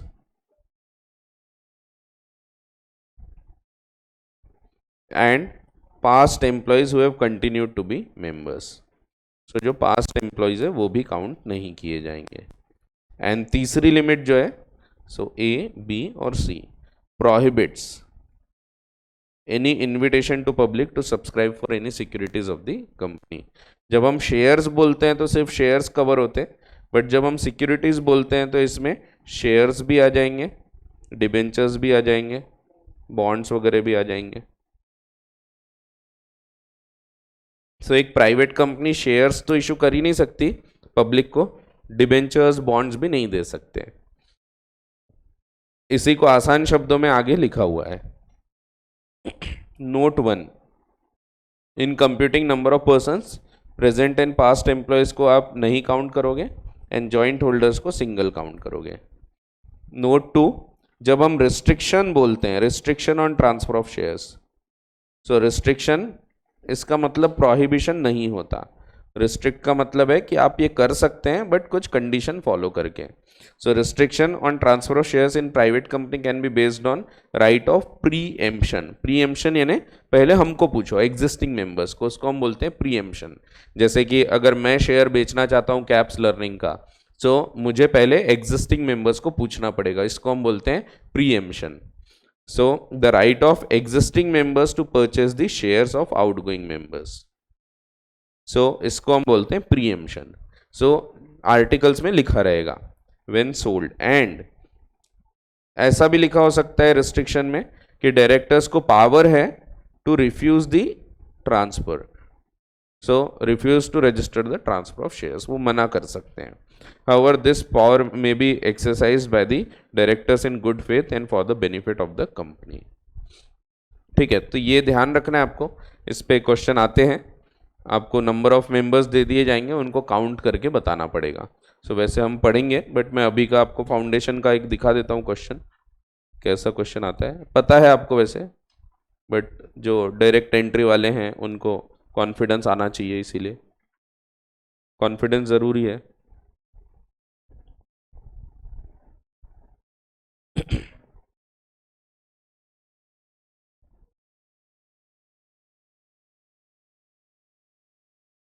ये ऐसा question आता है, ये पहले इंटर में ही आते थे, अब फाउंडेशन में भी आने लगे। Flora and fauna limited was registered as a public company. इसमें 230 मेंबर्स हैं, पब्लिक कंपनी है तो 200 से ज़्यादा जा सकते हैं। जिसमें इन्होंने बताया डायरेक्टर्स एंड देयर रिलेटिव्स 190 हैं, एम्प्लॉयज़ हैं 15, एक्स एम्प्लॉयज़ हैं जिनको शेयर्स दिए गए थे। अब एक्स एम्प्लॉयज़ भी नहीं काउंट होंगे, दैट मीन्स जो जिनको शेयर्स दिए बाद में उन्होंने रिटायरमेंट ले लिया बट शेयर नहीं बेचा। जैसे आकाश भैया है, आकाश भैया को हमने शेयर्स दिए थे, वो एम्प्लॉय हैं, उनको हमने शेयर्स दे दिए कि ये लो आपको 100 शेयर हम दे रहे हैं। अब आकाश भैया ने अच्छा खासा पैसा कमा लिया, हम अच्छा पैसा देते हैं, सो उन्होंने 2-3 करोड़ रुपए जमा कर लिए। अब बोलते हैं कि सर मैं रिटायरमेंट लेना चाहता हूँ अब कंपनी से। हम बोलते हैं ठीक है। अब उन्होंने रिटायरमेंट तो ले लिया लेकिन अभी भी शेयर उन्होंने होल्ड किया है, तो भी उनको हम यहाँ पे काउंट नहीं करेंगे, तो ये पास्ट एम्प्लॉय हो गए। सो इनको हमने शेयर्स इसलिए दिए थे क्योंकि वो एम्प्लॉय थे। सो अब वो भले ही एक्स हो गए, एक्स यानी जो पहले पास्ट, सो एक्स। ठीक है। सो एक्स एम्प्लॉयज, सो एक्स एम्प्लॉयज को भी हम काउंट नहीं करेंगे, जिनको हमने शेयर्स अलॉट किए थे जब वो एम्प्लॉय थे। अब भले ही उनका एम्प्लॉयमेंट खत्म हो गया बट शेयर्स अभी भी होल्ड कर रहे हैं, तो भी काउंट मत करो। वैसे ही 5 कपल्स हैं holding shares jointly in the name of husband and wife, and others है 5। अब डायरेक्टर्स इसको कन्वर्ट करना चाहते हैं इनटू प्राइवेट कंपनी, तो आपको एडवाइस करना है, तो कन्वर्जन भी पूछ सकते हैं आपको, कन्वर्जन हम देखेंगे अभी। साथ में आपको एडवाइस करना है कि reduction in number of members करना पड़ेगा, क्योंकि टोटल 230 नंबर ऑफ मेंबर्स हैं, हमको प्राइवेट में अगर जाना है तो 200 होना चाहिए मैक्सिमम। सो 200 मेंबर्स होने के लिए क्या हमको रिड्यूस करना पड़ेगा, सो आपको काउंटिंग करना है। सो यहाँ नहीं करना पड़ता है क्योंकि 190 डायरेक्टर्स एंड रिलेटिव्स हैं, ये काउंट करेंगे हम। इनको काउंट नहीं करते एम्प्लॉयज़, पास्ट एम्प्लॉयज़ नहीं करते, ये भले ही 10 हैं लेकिन इनको 5 करेंगे और 5 अदर्स हैं, तो टोटल 200 एग्जैक्ट हो रहे हैं। तो अगर 200 हो रहे हैं तो आपको कम करने की आवश्यकता नहीं होती। सो डेफिनेशन पे है क्वेश्चन, बट अल्टीमेटली आपको डायरेक्ट क्वेश्चन ना पूछ के सेक्शन 2 क्लॉज 68 का एप्लीकेशन पूछा है कि आप ये काउंट करके बताओ कि कितने नंबर ऑफ मेंबर्स हो रहे हैं। तो आजकल ऐसे ही क्वेश्चन आते हैं। सो ये तो आरटीपी का है, आपको मेन एग्जाम में भी दिखेगा, इंटर में भी ये क्वेश्चन आ चुके हैं। इनफैक्ट पहले इंटर में ही आते थे, बाद में फाउंडेशन में आने लगे। तो पहले फाउंडेशन में कंपनी लॉ नहीं हुआ करता था, पहले है ना, बहुत पहले की बात है। एक टाइम तो लॉ ही नहीं हुआ करता था फाउंडेशन में, जब मैं पढ़ता था तो लॉ नहीं था। सो जब मैंने पढ़ा था 2003-4, आप पैदा हुए होंगे उस टाइम।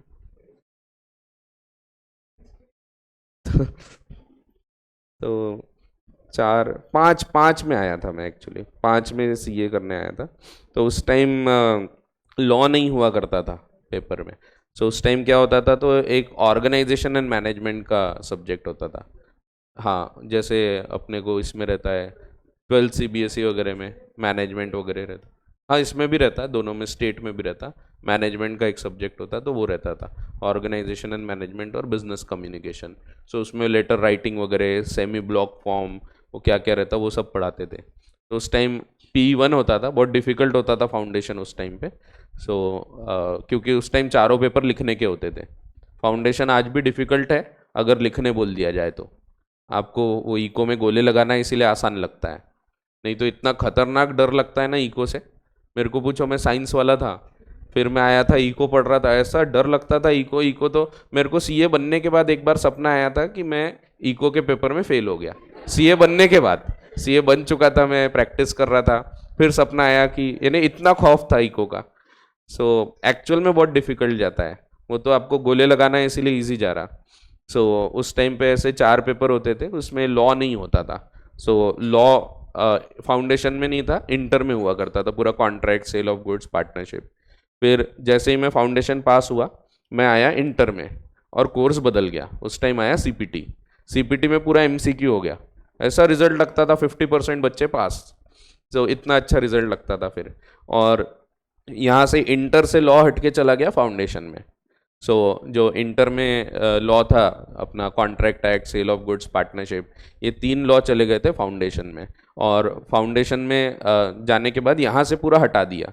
तो मैंने कभी ये पढ़ा ही नहीं हूँ, तो मैं आज पढ़ाता जरूर हूँ, बट मैंने कभी भी कॉन्ट्रैक्ट एक्ट नहीं पढ़ा अपने लाइफ में, स्टूडेंट लाइफ में। ना मैंने सेल ऑफ गुड्स एक्ट पढ़ा, ना पार्टनरशिप एक्ट पढ़ा हूँ, लेकिन मैं पढ़ाता हूँ। सो अच्छा पढ़ाता हूँ। सो लेकिन वो होता है कभी कभी ऐसा, कोर्स चेंज होता है तो बदल जाती है चीज़ें। सो ऐसा होता है। तो उस टाइम सब लिखने का होता था, खतरनाक डिफिकल्ट होता था पेपर। सो उसके बाद फिर लॉ इधर और बढ़ता गया धीरे धीरे। तो पहले कंपनी लॉ नहीं था, फिर कंपनी लॉ लाया फाउंडेशन में, उसके बाद फिर एलएलपी लेके आए। सो ऐसा थोड़ा थोड़ा बढ़ता गया। फिर अभी पिछले इसमें आप देखोगे कि इंडेमनिटी गारंटी बिलमेंट प्लेज ला लिया। सो लॉ को पता नहीं क्यों और बढ़ाते जा रहे हैं और डिफिकल्ट करते जा रहे हैं, और ख़तरनाक अटकते हैं बच्चे फिर लॉ में। और ज़्यादातर लोगों की प्रॉब्लम लॉ होती नहीं, इंग्लिश होती है। एक्चुअल में फैक्ट यही है, ज़्यादातर बच्चों की प्रॉब्लम लॉ नहीं है, उनको इंग्लिश में तकलीफ होती है, इसीलिए वो लॉ नहीं निकाल पाते फाउंडेशन का। सो मेजॉरिटी ऑफ द स्टूडेंट्स उस कारण अटकते हैं। सो होता है, क्या कर सकते हैं। मैं बताया ना, एक स्टूडेंट को बोला था पेपर मंगाओ, तो उसका कुछ तो भी आया, आई एम फाइल्ड RTI, ऐसा लिख के आया, sir I am filed RTI। मैंने बोला ऑल्सो इम्प्रूव योर इंग्लिश। यानी मैं खुद ही बोला था सर पेपर में मार्क्स नहीं आ रहे, बोले अभी मैं लॉ में अटक गया, बाकी सब में अच्छे मार्क्स है। मैं बोला पेपर मंगाओ, आरटीआई से मंगाओ, सस्ते में हो जाता, 10 रुपये में काम हो जाएगा। तो उसी दिन शाम को मैसेज आया, आई एम फाइल्ड आरटीआई। तो फिर मैंने इसके बाद बोला कि इंग्लिश भी इम्प्रूव करो, ज़रूरी है। तो एक्चुअल में ये प्रॉब्लम है, बहुत बहुत प्रॉब्लम है, इंग्लिश बहुत बड़ी प्रॉब्लम है अपने यहाँ। सो और अपन इसीलिए भी पीछे हैं, बाकी के देश चाइना वाइना इसीलिए आगे है, चाइना कोरिया, वहाँ तो सब उनके लोकल लैंग्वेज में ही काम होते हैं। तो वहाँ पे इंग्लिश इंग्लिश का कोई लेना देना नहीं है। अपने यहाँ इंग्लिश भी अपनी अच्छी नहीं है, हिंदी भी बिगाड़ लिया अपन ने। सो अब हिंदी में पढ़ने बोलेंगे तो हिंदी और डिफिकल्ट पड़ती है, तो मैं बोलूँगा पंजीकरण कराते हैं, तो पंजीकरण यानी रजिस्ट्रेशन, तो ऐसा है। प्रज्ञापन लेके आना पड़ेगा, मेमोरेंडम, मेमोरेंडम को प्रज्ञापन बोलते हैं। ऐसे बहुत सारी चीज़ें, प्रमोटर को क्या बोलते पता नहीं। चलो ठीक है। हाँ, सो अब पब्लिक कंपनी, तो प्राइवेट कंपनी डेफिनेशन रटने की आवश्यकता नहीं है। Private company means a company which has a minimum paid up share capital as may prescribed and which by its articles restricts the right of members to transfer the shares, limit the number of members up to 200 except in case of OPC, while counting the number of 200 members, past and present employees will not be counted and joint holders will be counted as a single member, and which prohibits public subscription to any of its securities। ठीक है, तो इतना ध्यान रखना है, रटना नहीं है, अपने शब्दों में लिखोगे तो चलेगा, लेकिन वो प्रोहिबिट्स को प्रोहिबिट से लिखना है, रिस्ट्रिक्ट को रिस्ट्रिक्ट ही लिखना है, आर्टिकल्स को आर्टिकल्स ही लिखना है। ठीक है, सो ये आर्टिकल्स भी इंपॉर्टेंट है, आर्टिकल्स इंपॉर्टेंट होते हैं, उनके भरोसे से ये लोग काम करते हैं, आर्टिकल्स। ठीक है, आर्टिकल्स यानी सस्ते मजदूर हो गए, हम भी थे कभी, ऐसा बुरा मत मानो, हम भी कभी सस्ते मजदूर हुआ करते थे। हमारे टाइम 1000 रुपये स्टाइपेंड मिलता था, तभी 4000 मिलता है। So, हाँ वो डिपेंडिंग ऑन दी सिटी है, वो चेंज होता है, सिटी एंड ईयर। तो पहले साल 3000, फिर अगले साल 4, उसके बाद 5, तो ऐसा।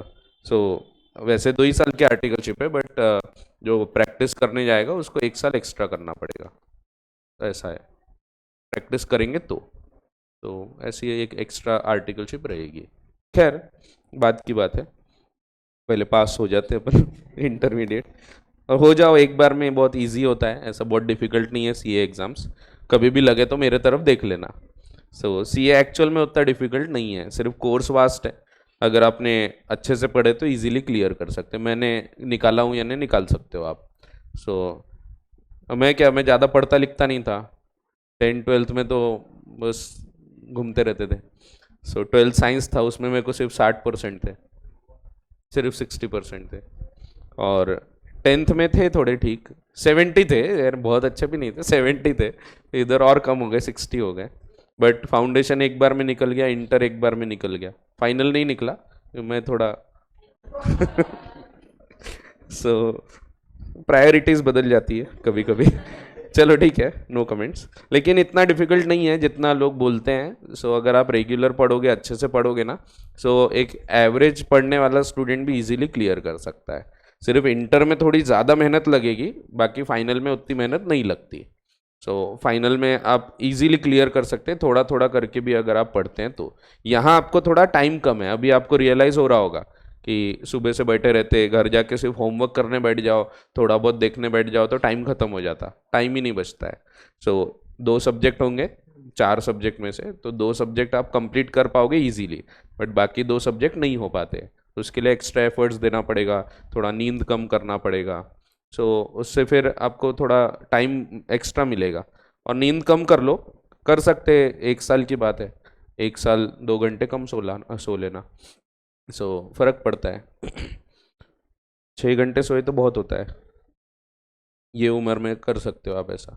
जैसे मैं भी जब सीए कर रहा था तो खतरनाक नींद कम किया था मैंने, तो कभी कभी तो हमारे टाइम एग्ज़ाम के बीच में गैप भी नहीं होता था, आज एक पेपर, दूसरा कल, तीसरा परसों, ऐसा करके सीधा 8 पेपर हो जाते थे, धाड़ धाड़ धाड़ धाड़। अभी 16 दिन चलते थे पेपर, अब तो 3-3 हो गए, बट 8 पेपर 16 दिन चल रहे हैं, 17 दिन, तो ऐसा लगता है एग्ज़ाम ही ख़त्म नहीं हो रही। तो इतना 16-16 दिन पेपर चल रहा है सीए की एग्ज़ाम। वो अच्छा होता था, भग भग भग आए, पता ही नहीं लगा यहाँ पेपर आए, यहाँ चले गए, तो पता ही नहीं लगता था, इतनी जल्दी जाते थे। तो उस टाइम तो ऐसा था कि कई कई दिन तो ऐसा होता था कि हम लोग आज पेपर दे के आए, रात भर पढ़े, दूसरे दिन फिर आके थोड़ा पेपर दे के आए, फिर थोड़ा सोए, तो 2 घंटे 3 घंटे सोए, उतना बहुत हो जाता था। तो पेपर के टाइम करना पड़ता है उतना, आपको भी करना पड़ेगा, और ये पॉसिबल है। अपने को लगता है अपन नहीं कर पाएंगे, लेकिन कर सकते हैं अपन। बहुत सारी एबिलिटीज़ हैं अपने अंदर, अपने को नहीं पता होता। सो आपने कभी कैंप गए होंगे, आपने तो देखा होगा, कैंप में दिन भर मस्ती करते रहते हैं, उसके बाद भी एक्टिव रहते हैं अपन। 2 2 3 3 दिन है, सो नहीं रहे रात को, फिर भी एक्टिव है, मस्ती कर रहे हैं, फिर भी एक्टिव है। सो अपने अंदर है वो पावर्स, लेकिन अपने को आइडेंटिफाई करना ज़रूरी होता है, तो अपन कर सकते हैं सब चीज़। चलो खैर, अब पब्लिक कंपनी देख लेते हैं, फिर अपन कन्वर्जन देखेंगे। तो पब्लिक कंपनी क्या है? बहुत ही बकवास डेफिनेशन, एग्जाम में नहीं पूछेंगे क्योंकि पूछने लायक है ही नहीं, शर्म आएगी पूछने को। So public company means a company which is not a private company, जो प्राइवेट नहीं है वो पब्लिक है, and which has a minimum paid up share capital as may be prescribed. At present यहां भी कुछ प्रिस्क्राइब नहीं किया है। अब ये तो काम का नहीं है, लेकिन इसका प्रोविजो बहुत काम आता है। प्रोविजो क्या बोलता है? कभी कभी एक कंपनी सब्सिडरी बनती है। सब्सिडरी का क्या मतलब है? तो अपन बोर होते हैं तो सब्सिडी खेलते हैं, नहीं वो अलग है, वो सब्सिडी है, ये सब्सिडरी है। अब काय का सब्सिडी? अभी बाकी बच्चों की छुट्टी लगेगी, अपन पढ़ाई करेंगे, छुट्टी लगने का टाइम आ रहा है, अप्रैल मई में छुट्टी रहती है बच्चों की, अपन यहाँ बैठे रहेंगे, सब खत्म, सीए में आ गए ना, खत्म, कोई छुट्टी नहीं, कुछ नहीं, भूल जाओ अभी। चलो, सो जैसे एक सिंपल सा एग्जांपल, हमारी एक छोटी सी कंपनी है, कैप्स लर्निंग प्राइवेट लिमिटेड। ये कंपनी प्राइवेट कंपनी है, नाम में ही समझ रहा है आपको, प्राइवेट लिमिटेड लिखा है, तो एक प्राइवेट कंपनी है ये। अब क्या होता है, एक बड़ी कंपनी इसकी होल्डिंग कंपनी बन जाती है। समझो टाटा सन्स वाले सोचते हैं, टाटा सन्स,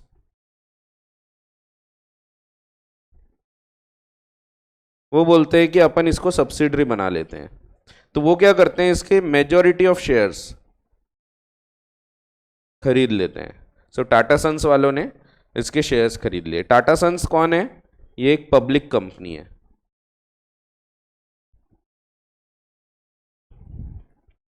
ये पब्लिक कंपनी है, एंड साथ में इसको हम एक नाम और देते हैं, ये होल्डिंग कंपनी है।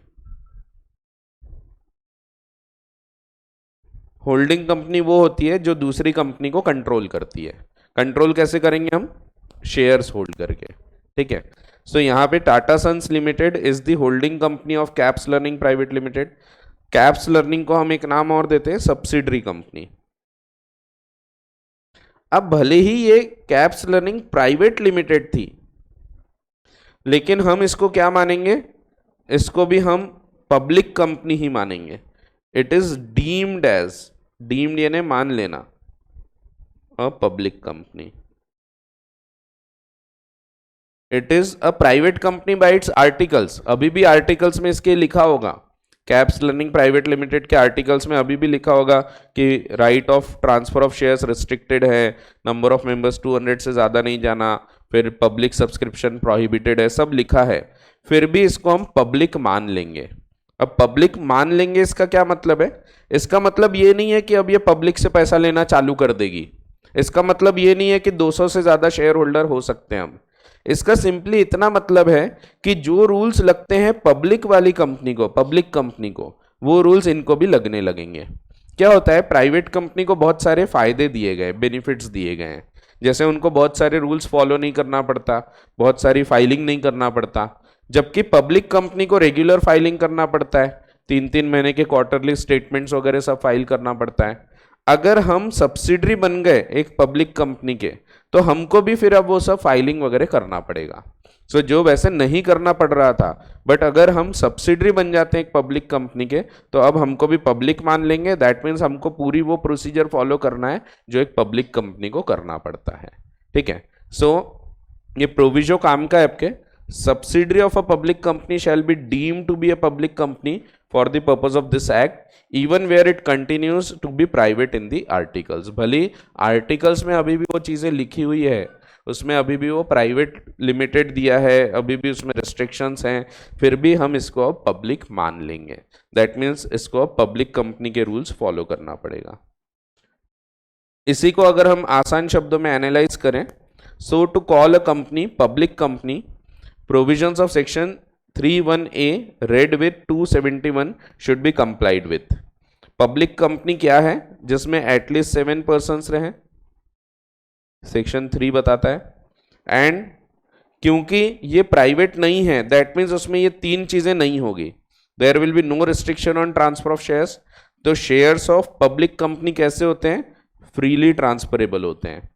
यानी अगर हम कोई पब्लिक कंपनी के शेयर होल्ड कर रहे हैं, मैं टाटा मोटर्स के शेयर होल्ड कर रहा हूं, तो मैं फ्रीली बेच सकता हूं, मुझे किसी को पूछने की आवश्यकता नहीं कि भैया बेचूं कि नहीं बेचूं। सो मैं डायरेक्टली बेच सकता हूं। दूसरा, it does not have any limit as regards to maximum number of members. Private में 200 की संख्या रहती है मैक्सिमम, यहां इसकी कोई लिमिट नहीं है, यहां कितने भी लोग हो सकेंगे। And allows public to purchase it shares and debentures, allows public subscription. So ये पब्लिक से पैसा ले सकते हैं और उनको शेयर्स डिबेंचर्स इशू कर सकते हैं।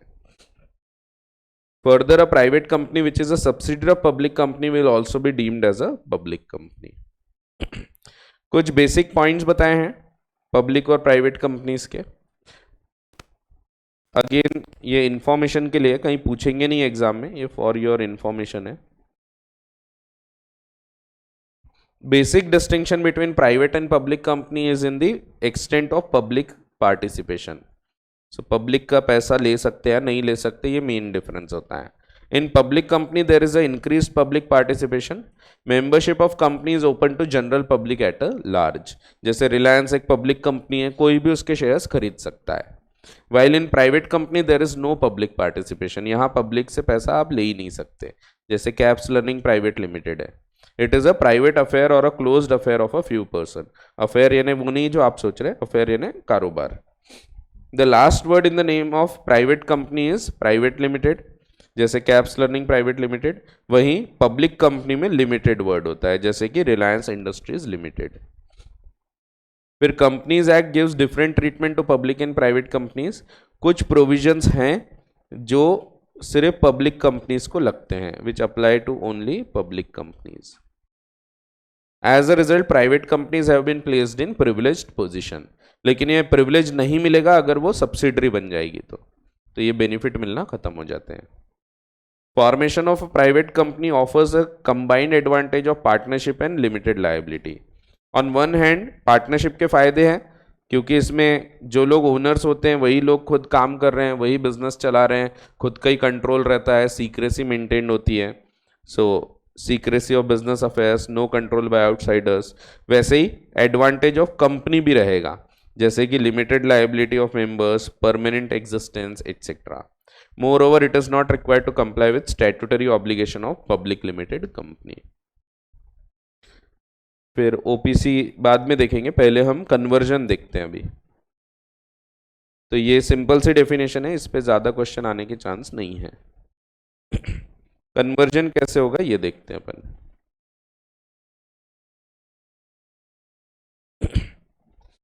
कन्वर्जन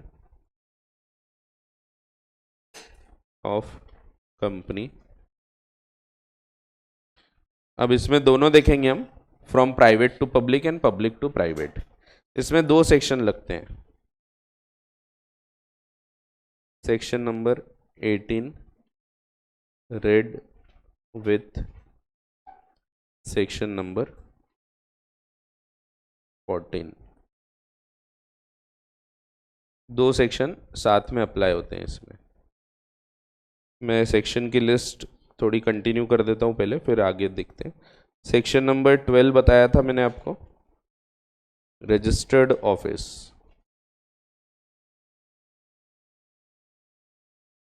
तो सेक्शन 12 है रजिस्टर्ड ऑफिस ऑफ कंपनी या RO of the company.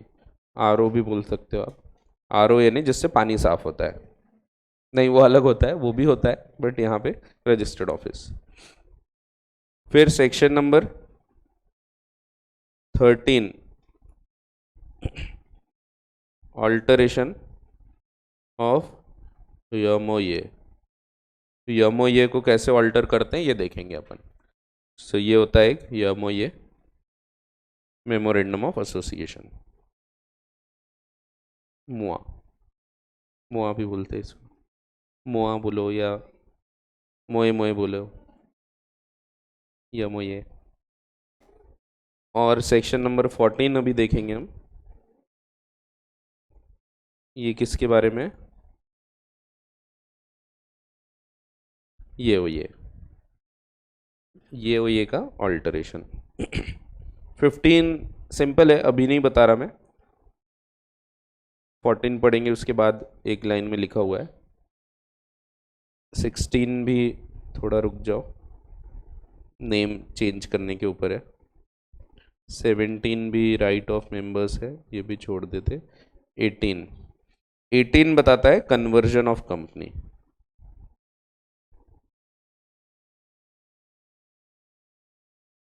From one type two another.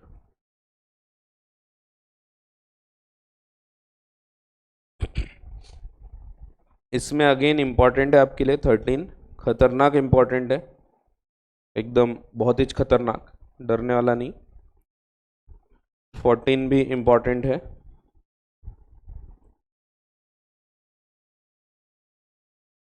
Alteration of AOA. 18 पे डायरेक्ट ऐसे कोई खास क्वेश्चन नहीं आते, आपको आएगा alteration of company, conversion of company from one type two another, but उसमें आपका मेजर जो रोल रहेगा वो सेक्शन 14 का रहेगा। अभी पूरा तो नहीं होगा, बट अपन थोड़ा सोच समझ के आगे बढ़ते हैं अभी।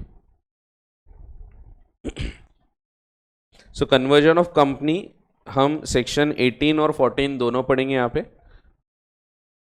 कैसे कन्वर्ट होती है, तो पहले तो किस किस प्रकार से कौन से कन्वर्जन होंगे। सो पहला कन्वर्जन है from conversion of company from private to public, और इसमें 3 प्रकार आएंगे।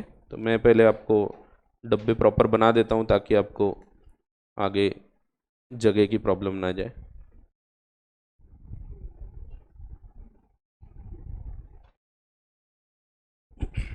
थोड़ा राइट वाला डब्बा छोटा रहेगा, 1/3 2/3।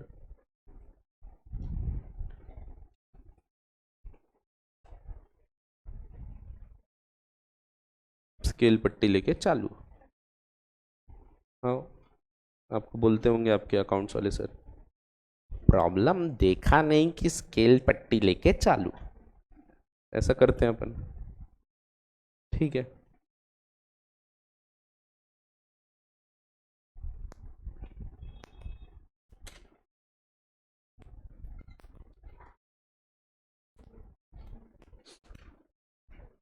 अब इसमें अगेन 3 चीजें आएंगी, from public to private to public में 3 प्रकार से कन्वर्जन हो सकता है। एक होगा कन्वर्जन बाय डिफॉल्ट, इसमें ज़्यादा जगह नहीं लगेगी आपको। फिर conversion bye operation of law, और कन्वर्जन बाय चॉइस। यहाँ एक ही होता है, कन्वर्जन बाय चॉइस।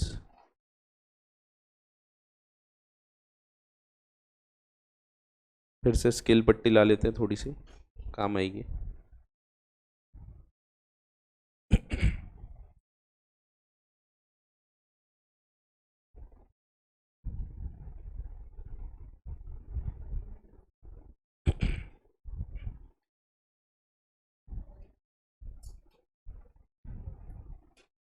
अब देखो, थोड़ा दिमाग लगाओगे तो आपको खुद को ही समझेगा। एक प्राइवेट कंपनी पब्लिक कैसे हो सकती है, 3 प्रकार दिए हैं बाय डिफॉल्ट। डिफॉल्ट यानी क्या, गड़बड़ हो जाना, कुछ गलत कर देना कुछ। तो डिफॉल्ट क्या हो सकता है प्राइवेट कंपनी का, कि वो पब्लिक बन जाए, नंबर ऑफ मेंबर्स बढ़ गए गलती से, 200 से ज़्यादा हो गए, तो डिफॉल्ट यानी गलती। सो गलती से 200 से ज़्यादा नंबर ऑफ मेंबर्स हो गए, या मेंबर्स के शेयर्स फ्रीली ट्रांसफरेबल कर दिए। कैसे हो सकते हैं? तो उन्होंने हो सकता है कि शेयर वारंट इशू कर दिया शेयर सर्टिफिकेट के बदले। सर्टिफिकेट एक ऐसा डॉक्यूमेंट है जिसको आप ट्रांसफ़र कर सकते हैं बाय प्रॉपर डीड, लेकिन वारंट ये एक बियरर डॉक्यूमेंट होता है। मैंने अगर शेयर वारंट आपको दे दिया तो आप होल्डर बन गए, आपने किसी और को दे दिए तो वो होल्डर बन गया। सो शेयर वारंट, वैसे अब इसका कॉन्सेप्ट रिडंडेंट हो गया है, बट फिर भी एक एग्जाम्पल के रूप पे आप ध्यान रख सकते हैं। और तीसरा, आपने पब्लिक से पैसा ले लिया, तीनों में से एक भी डिफॉल्ट हो गया तो आप कन्वर्ट हो गए इनटू पब्लिक कंपनी। इसका ये मतलब नहीं कि आप अब कुछ भी कर सकते पब्लिक कंपनी जैसे, ये डिफॉल्ट है, आपको इसको ठीक करना पड़ेगा और पेनल्टीज लगेगी वो अलग। ठीक है। सो बाय डिफॉल्ट कैसे होता है? सो बाय डिफॉल्ट में when a private company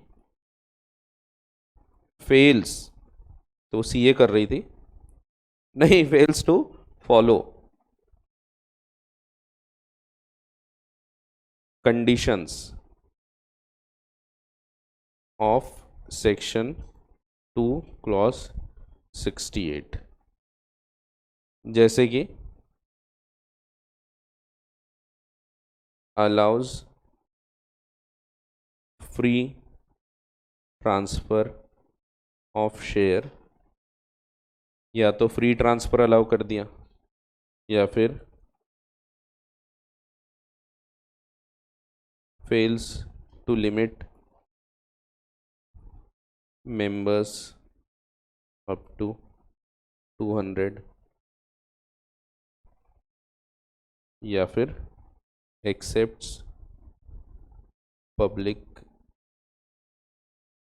subscription या इनवाइट्स पब्लिक सब्सक्रिप्शन। पब्लिक से पैसा मांग लिया हमने, तीनों में से एक भी गलती हुई तो हम कन्वर्ट हो गए into a public company. But ये डिफॉल्ट है, गलती से कन्वर्ट हुए हैं, यानी हमको ये ठीक करना पड़ेगा। बहुत ही आसान।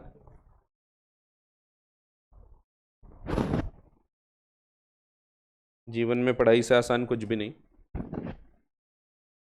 ये तब रियलाइज होता है जब पढ़ाई हो चुकी होती है, दिक्कत वही है।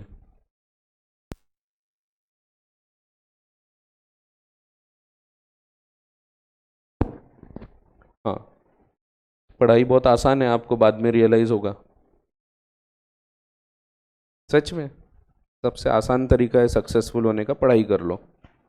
और भी तरीके होते हैं लेकिन सबसे आसान है पढ़ाई करना। सो ये पहला तो बहुत सिंपल है, इसमें कुछ समझाने की आवश्यकता ही नहीं है, कोई रॉकेट साइंस नहीं है, वो एकदम सिंपल सा है कि डिफॉल्ट हो गया, तीनों में से एक भी गलती कर दिया आपने, 3 कंडीशन थी, वो कंडीशन में से एक भी कंडीशन की गलती हो गई तो फिर आप बाय डिफॉल्ट कन्वर्ट हो जाओगे इनटू पब्लिक कंपनी। ठीक है। But that does not mean कि आप फिर पब्लिक से पैसा लेना चालू कर दिया, अब लीच लिया तो चलो ले लेते हैं, ऐसा थोड़ी होगा। सबको ठीक करना पड़ेगा, वापस करना पड़ेगा, पेनल्टीज लगेगी। सो ये कन्वर्जन तो हो गया, बट ये प्रॉपर कन्वर्जन नहीं था, गलती से हुआ है डिफॉल्ट से। दूसरा, बाय ऑपरेशन ऑफ लॉ, कानून के कारण। ये कब होगा? कानून अप्लाई होने के कारण।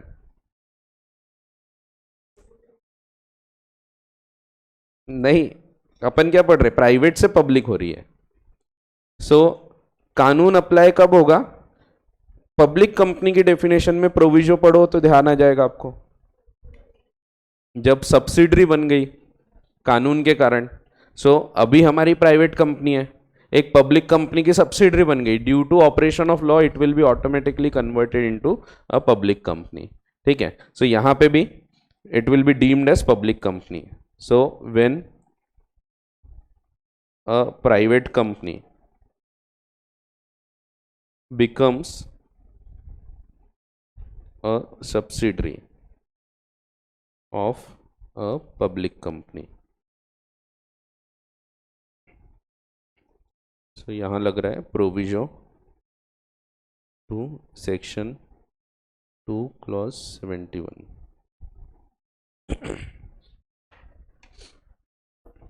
सेक्शंस याद रखने की जरूरत नहीं है ये वाले, बट याद हो जाएंगे वो। 4 सेक्शन लाइन से चलते हैं, 68, 69, 70, 71।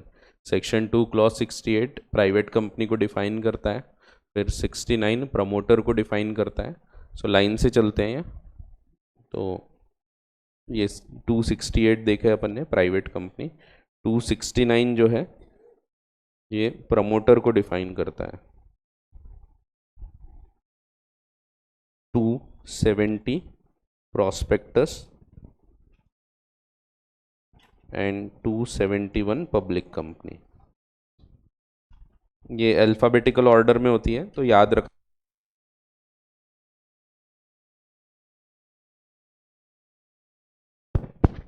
रखना आसान हो जाता है। सो पहले प्राइवेट वाले डेफिनेशन आएगी, फिर प्रमोटर, प्रॉस्पेक्टस, फिर पब्लिक कंपनी। ठीक है, क्योंकि अल्फ़ाबेटिकल ऑर्डर में होती है, बताया था मैंने आपको।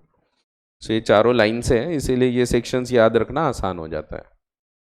बाकी ये 14 वगैरह भी याद हो जाएंगे, एकदम इतने याद हो जाएंगे कि आप सोते हुए मैं उठाऊंगा, बताऊंगा, हाँ बताओ आर्टिकल्स ऑल्टरेशन, तो आप बता दोगे अरे सेक्शन 14 ऐसा वैसा, तो इतने अच्छे से याद हो जाएंगे आपको। ये सेक्शन 13, 14, 12 ये बहुत इजीली याद हो।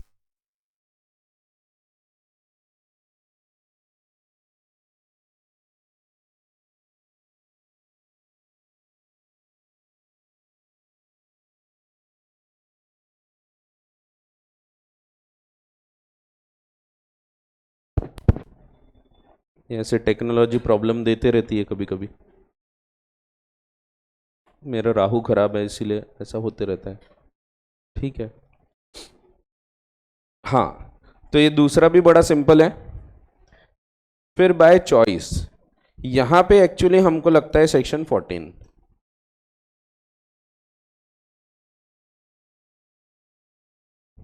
और आपको जब क्वेश्चन आएगा ना, तो जनरली ज्यादातर केस में बाय चॉइस ही आएगा।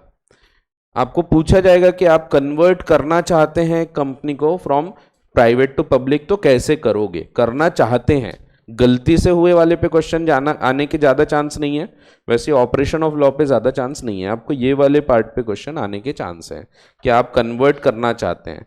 सो ऐसा पूछा जाएगा, define a private company and state the procedure to convert a company from private to public, या उल्टा आ सकता है from public to private. So आपको ये बाय चॉइस वाला केस ही बताना है। दोनों जगह सेम सेक्शन लगता है, सेक्शन 14, थोड़ा सा फर्क है सिर्फ। सो बाय चॉइस, अपने इच्छा से अगर हम कन्वर्ट करेंगे तो सबसे पहले तो किसके मन में ये ध्यान आएगा कि हमको कन्वर्ट करना है? प्रमोटर्स या डायरेक्टर्स बोल सकते हैं अब हम, बोर्ड ऑफ डायरेक्टर्स। तो जब भी बड़ा काम करना है, ये बहुत बड़ा काम है, एक कंपनी को अगर आप प्राइवेट से पब्लिक कर रहे हैं तो बहुत बड़ा काम है। तो आपको वैसे तो लगेगा स्पेशल रेजोल्यूशन। मैंने आपको बताया था 2 रेजोल्यूशन होते हैं, ऑर्डिनरी और स्पेशल। सो स्पेशल रेजोल्यूशन लगेगा क्योंकि आपको सेक्शन 14 में यहाँ पे चेंजेस करना है सेक्शन 14 के हिसाब से, तो बहुत बड़ी चीज़ होने वाली है, तो स्पेशल रेजोल्यूशन लगेगा, ये पहली चीज़। बट जब भी कोई मीटिंग होती है, फिर उसमें ऑर्डिनरी रेजोल्यूशन रहे या स्पेशल रहे, अगर शेयर होल्डर्स को बुलाना है तो उसके पहले एक बोर्ड मीटिंग हमेशा होती है, क्योंकि उसमें डिसाइड किया जाएगा कब बुलाना है हमको शेयर होल्डर को, कैसे नोटिस भेजना है, क्या क्या रेजोल्यूशंस पास करना है। सो ये सब चीज़ें बोर्ड मीटिंग में डिसाइड होती है। तो पहले बोर्ड ऑफ डायरेक्टर्स की मीटिंग होती है, वो लोग डिसाइड करेंगे कि हमको क्या करना है, कब बुलाना है, फिर जनरल मीटिंग होती है, उसमें रेजोल्यूशंस पास होते हैं। सो ये जो प्रक्रिया है, यहाँ पे हमको सेक्शन 14 लग रहा है। सेक्शन 14 कौन सा है? तो मैंने आपको बताया ऑल्टरेशन ऑफ आर्टिकल।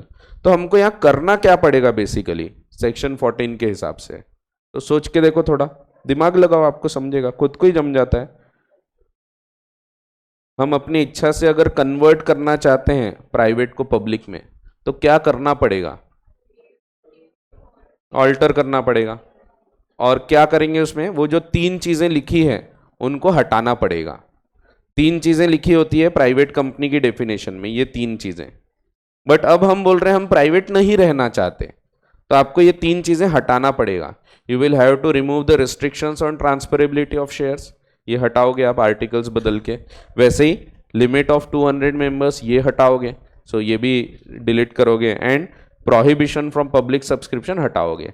सो अब आपके शेयर्स फ्रीली ट्रांसफरेबल रहेंगे, 200 से ज़्यादा मेंबर्स भी जा सकते हैं और पब्लिक से पैसा ले सकते हैं। सो आपको सेक्शन 14 इसीलिए लग रहा है। एक्चुअली सेक्शन 18 सिर्फ ये बोलता है कि एक कंपनी को कन्वर्ट किया जा सकता है एक प्रकार से दूसरे प्रकार में, उसमें कुछ और नहीं लिखा है। तो सेक्शन 18 पे इसीलिए क्वेश्चन नहीं आता।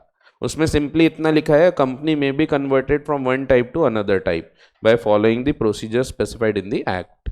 फिर कैसे कन्वर्ट हो रहा है, तो अगर आप प्राइवेट से पब्लिक जा रहे हैं तो सेक्शन 14 लग रहा है। उसके अपोजिट होगा, पब्लिक से प्राइवेट जाओगे तो क्या करना पड़ेगा आपको, उल्टा करना पड़ेगा। यानी आप उसमें ऑल्टरेशन करके ये रिस्ट्रिक्शंस लिखोगे, ये रिस्ट्रिक्शन नहीं थे तो आप लिखोगे कि right of members to transfer shares restricted रहेगा, फिर नंबर ऑफ मेंबर्स की लिमिट लगाना पड़ेगा उसमें, एंड पब्लिक सब्सक्रिप्शन को प्रोहिबिट करना पड़ेगा। ठीक है, बट थोड़ा सा फर्क है, क्योंकि क्या होता है जब एक कंपनी प्राइवेट से पब्लिक हो रही, यानी छोटी कंपनी बड़ी हो रही, तो उसमें कुछ गलत नहीं है, एक नॉर्मल प्रोसेस है। आप भी छोटे थे, बड़े हुए, अभी नॉर्मल है। सो यहाँ भी ये नॉर्मल प्रोसेस है, कोई भी कंपनी छोटी है, बड़ी हो रही, ग्रो हो रही है, सो वहां पे कोई परमिशन नहीं लगती। पर सोच के देखो, एक पब्लिक कंपनी है, पब्लिक से पैसा लिया होगा, अब वो अब प्राइवेट में जा रही है, तो यहाँ कुछ गड़बड़ भी हो सकती है, क्योंकि एक बड़ी कंपनी छोटी हो रही है। सो यहाँ पे प्रॉब्लम हो सकती है, इसीलिए यहाँ परमिशन लगती है। सो परमिशन किसकी लगती है, तो सेंट्रल गवर्नमेंट की। सो पहले केस में यहां परमिशन की आवश्यकता नहीं है, बाय चॉइस में। आप पूरा लॉजिक से ध्यान रख सकते हैं। सो इंपॉर्टेंट है सेक्शन, बट लॉजिक से ही समझ में आता है कि अगर एक कंपनी छोटी से बड़ी हो रही है तो कोई दिक्कत नहीं है, बट बड़ी कंपनी छोटी हो रही तो गड़बड़ हो सकती है, इसीलिए फिर वहां पे परमिशन लगेगी अपने को। ठीक है, ये अप्रूवल्स वगैरह पे भी क्वेश्चन आते हैं कि सेंट्रल गवर्नमेंट की अप्रूवल कहाँ लगेगी, तो एमसीक्यू पैटर्न है, तो ये चीज़ें भी बहुत इंपॉर्टेंट हो जाती है। सो किसकी परमिशन लगेगी वो भी पूछ सकते हैं। कभी बोलेगा, ऑप्शन में लिखा होगा ट्रिब्यूनल की परमिशन, सेंट्रल गवर्नमेंट की, आरओसी की, सो आपको लिखना पड़ेगा सेंट्रल गवर्नमेंट की परमिशन है। ठीक है, तो वो भी कैसे याद रखेंगे वो भी देखेंगे अपन। ठीक है, बट ध्यान रखो कब लग रही है परमिशन, तो जब हम बड़ी कंपनी को छोटी कर रहे हैं, पब्लिक से प्राइवेट होगी, प्राइवेट से पब्लिक करने में कोई परमिशन नहीं लगती। सो प्रोसेस क्या है अभी मैं बता देता हूं, बट टाइम नहीं होने के कारण अपन अगली क्लास में पूरा इसको लिखेंगे और पढ़ेंगे। सो प्रोसेस है, पहले होगी बोर्ड मीटिंग। बोर्ड मीटिंग में एक रेजोल्यूशन पास होता है जिसको हम बोलते हैं बोर्ड रेजोल्यूशन। सो उसमें नॉर्मल बोर्ड रेजोल्यूशन होता है। बोर्ड रेजोल्यूशन में डिसाइड किया जाएगा कब हमको शेयर होल्डर्स को बुलाना है, क्या क्या डिसीजंस पास करना है, कितने बजे बुलाएंगे, ये सब चीज़ें उसमें डिसाइड की जाती, नोटिस भेजना रहेगा। सो ये सब डिसाइड किया जाएगा। फिर जिस दिन मीटिंग होगी उस दिन स्पेशल रेजोल्यूशन पास होगा। स्पेशल रेजोल्यूशन पास करके हम इसको चेंज करेंगे आर्टिकल्स को। इसमें हमारे जो रिस्ट्रिक्शंस है उनको हटाना है, क्योंकि प्राइवेट कंपनी है तो रिस्ट्रिक्शंस लिखे हैं उनको रिमूव करेंगे। सो वो रिमूव करने के स्पेशल रेजोल्यूशन पास होंगे। फिर इसकी फाइलिंग करते हैं, जितने भी रेजोल्यूशंस होते हैं ये स्पेशल रेजोल्यूशन, इनकी फाइलिंग होती है, वो देखेंगे हम। उसका एक फॉर्म है उसमें वो फाइलिंग होती है। उसके बाद फिर आरओसी एक नया सर्टिफिकेट देगा, क्योंकि अब सर्टिफिकेट में चेंजेस किए जाएंगे, नाम भी बदलेगा, नेम क्लॉज भी ऑल्टर होता है, बट ये नेम क्लॉज ऑल्टर करना सेक्शन 13 यहाँ अप्लाई होता है, उतना मेजर नहीं है, इसीलिए हम मेन जो सेक्शन है वो सेक्शन 14 की बात करते हैं। बट अगली क्लास में हम देखेंगे यहाँ 13 भी अप्लाई होता है, क्योंकि नाम भी बदलना पड़ेगा आपको।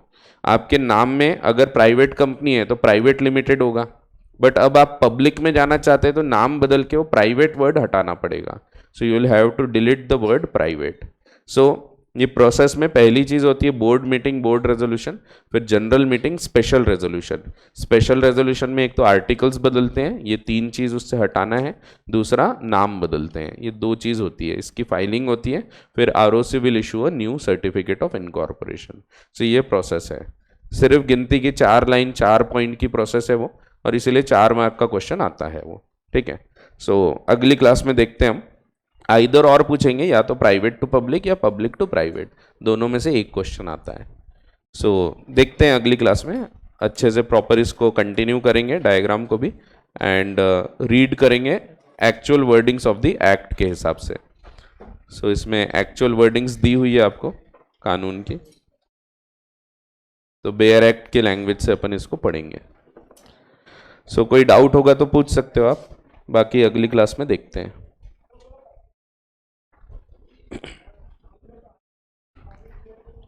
चलो मिलते हैं नेक्स्ट क्लास में, थैंक यू।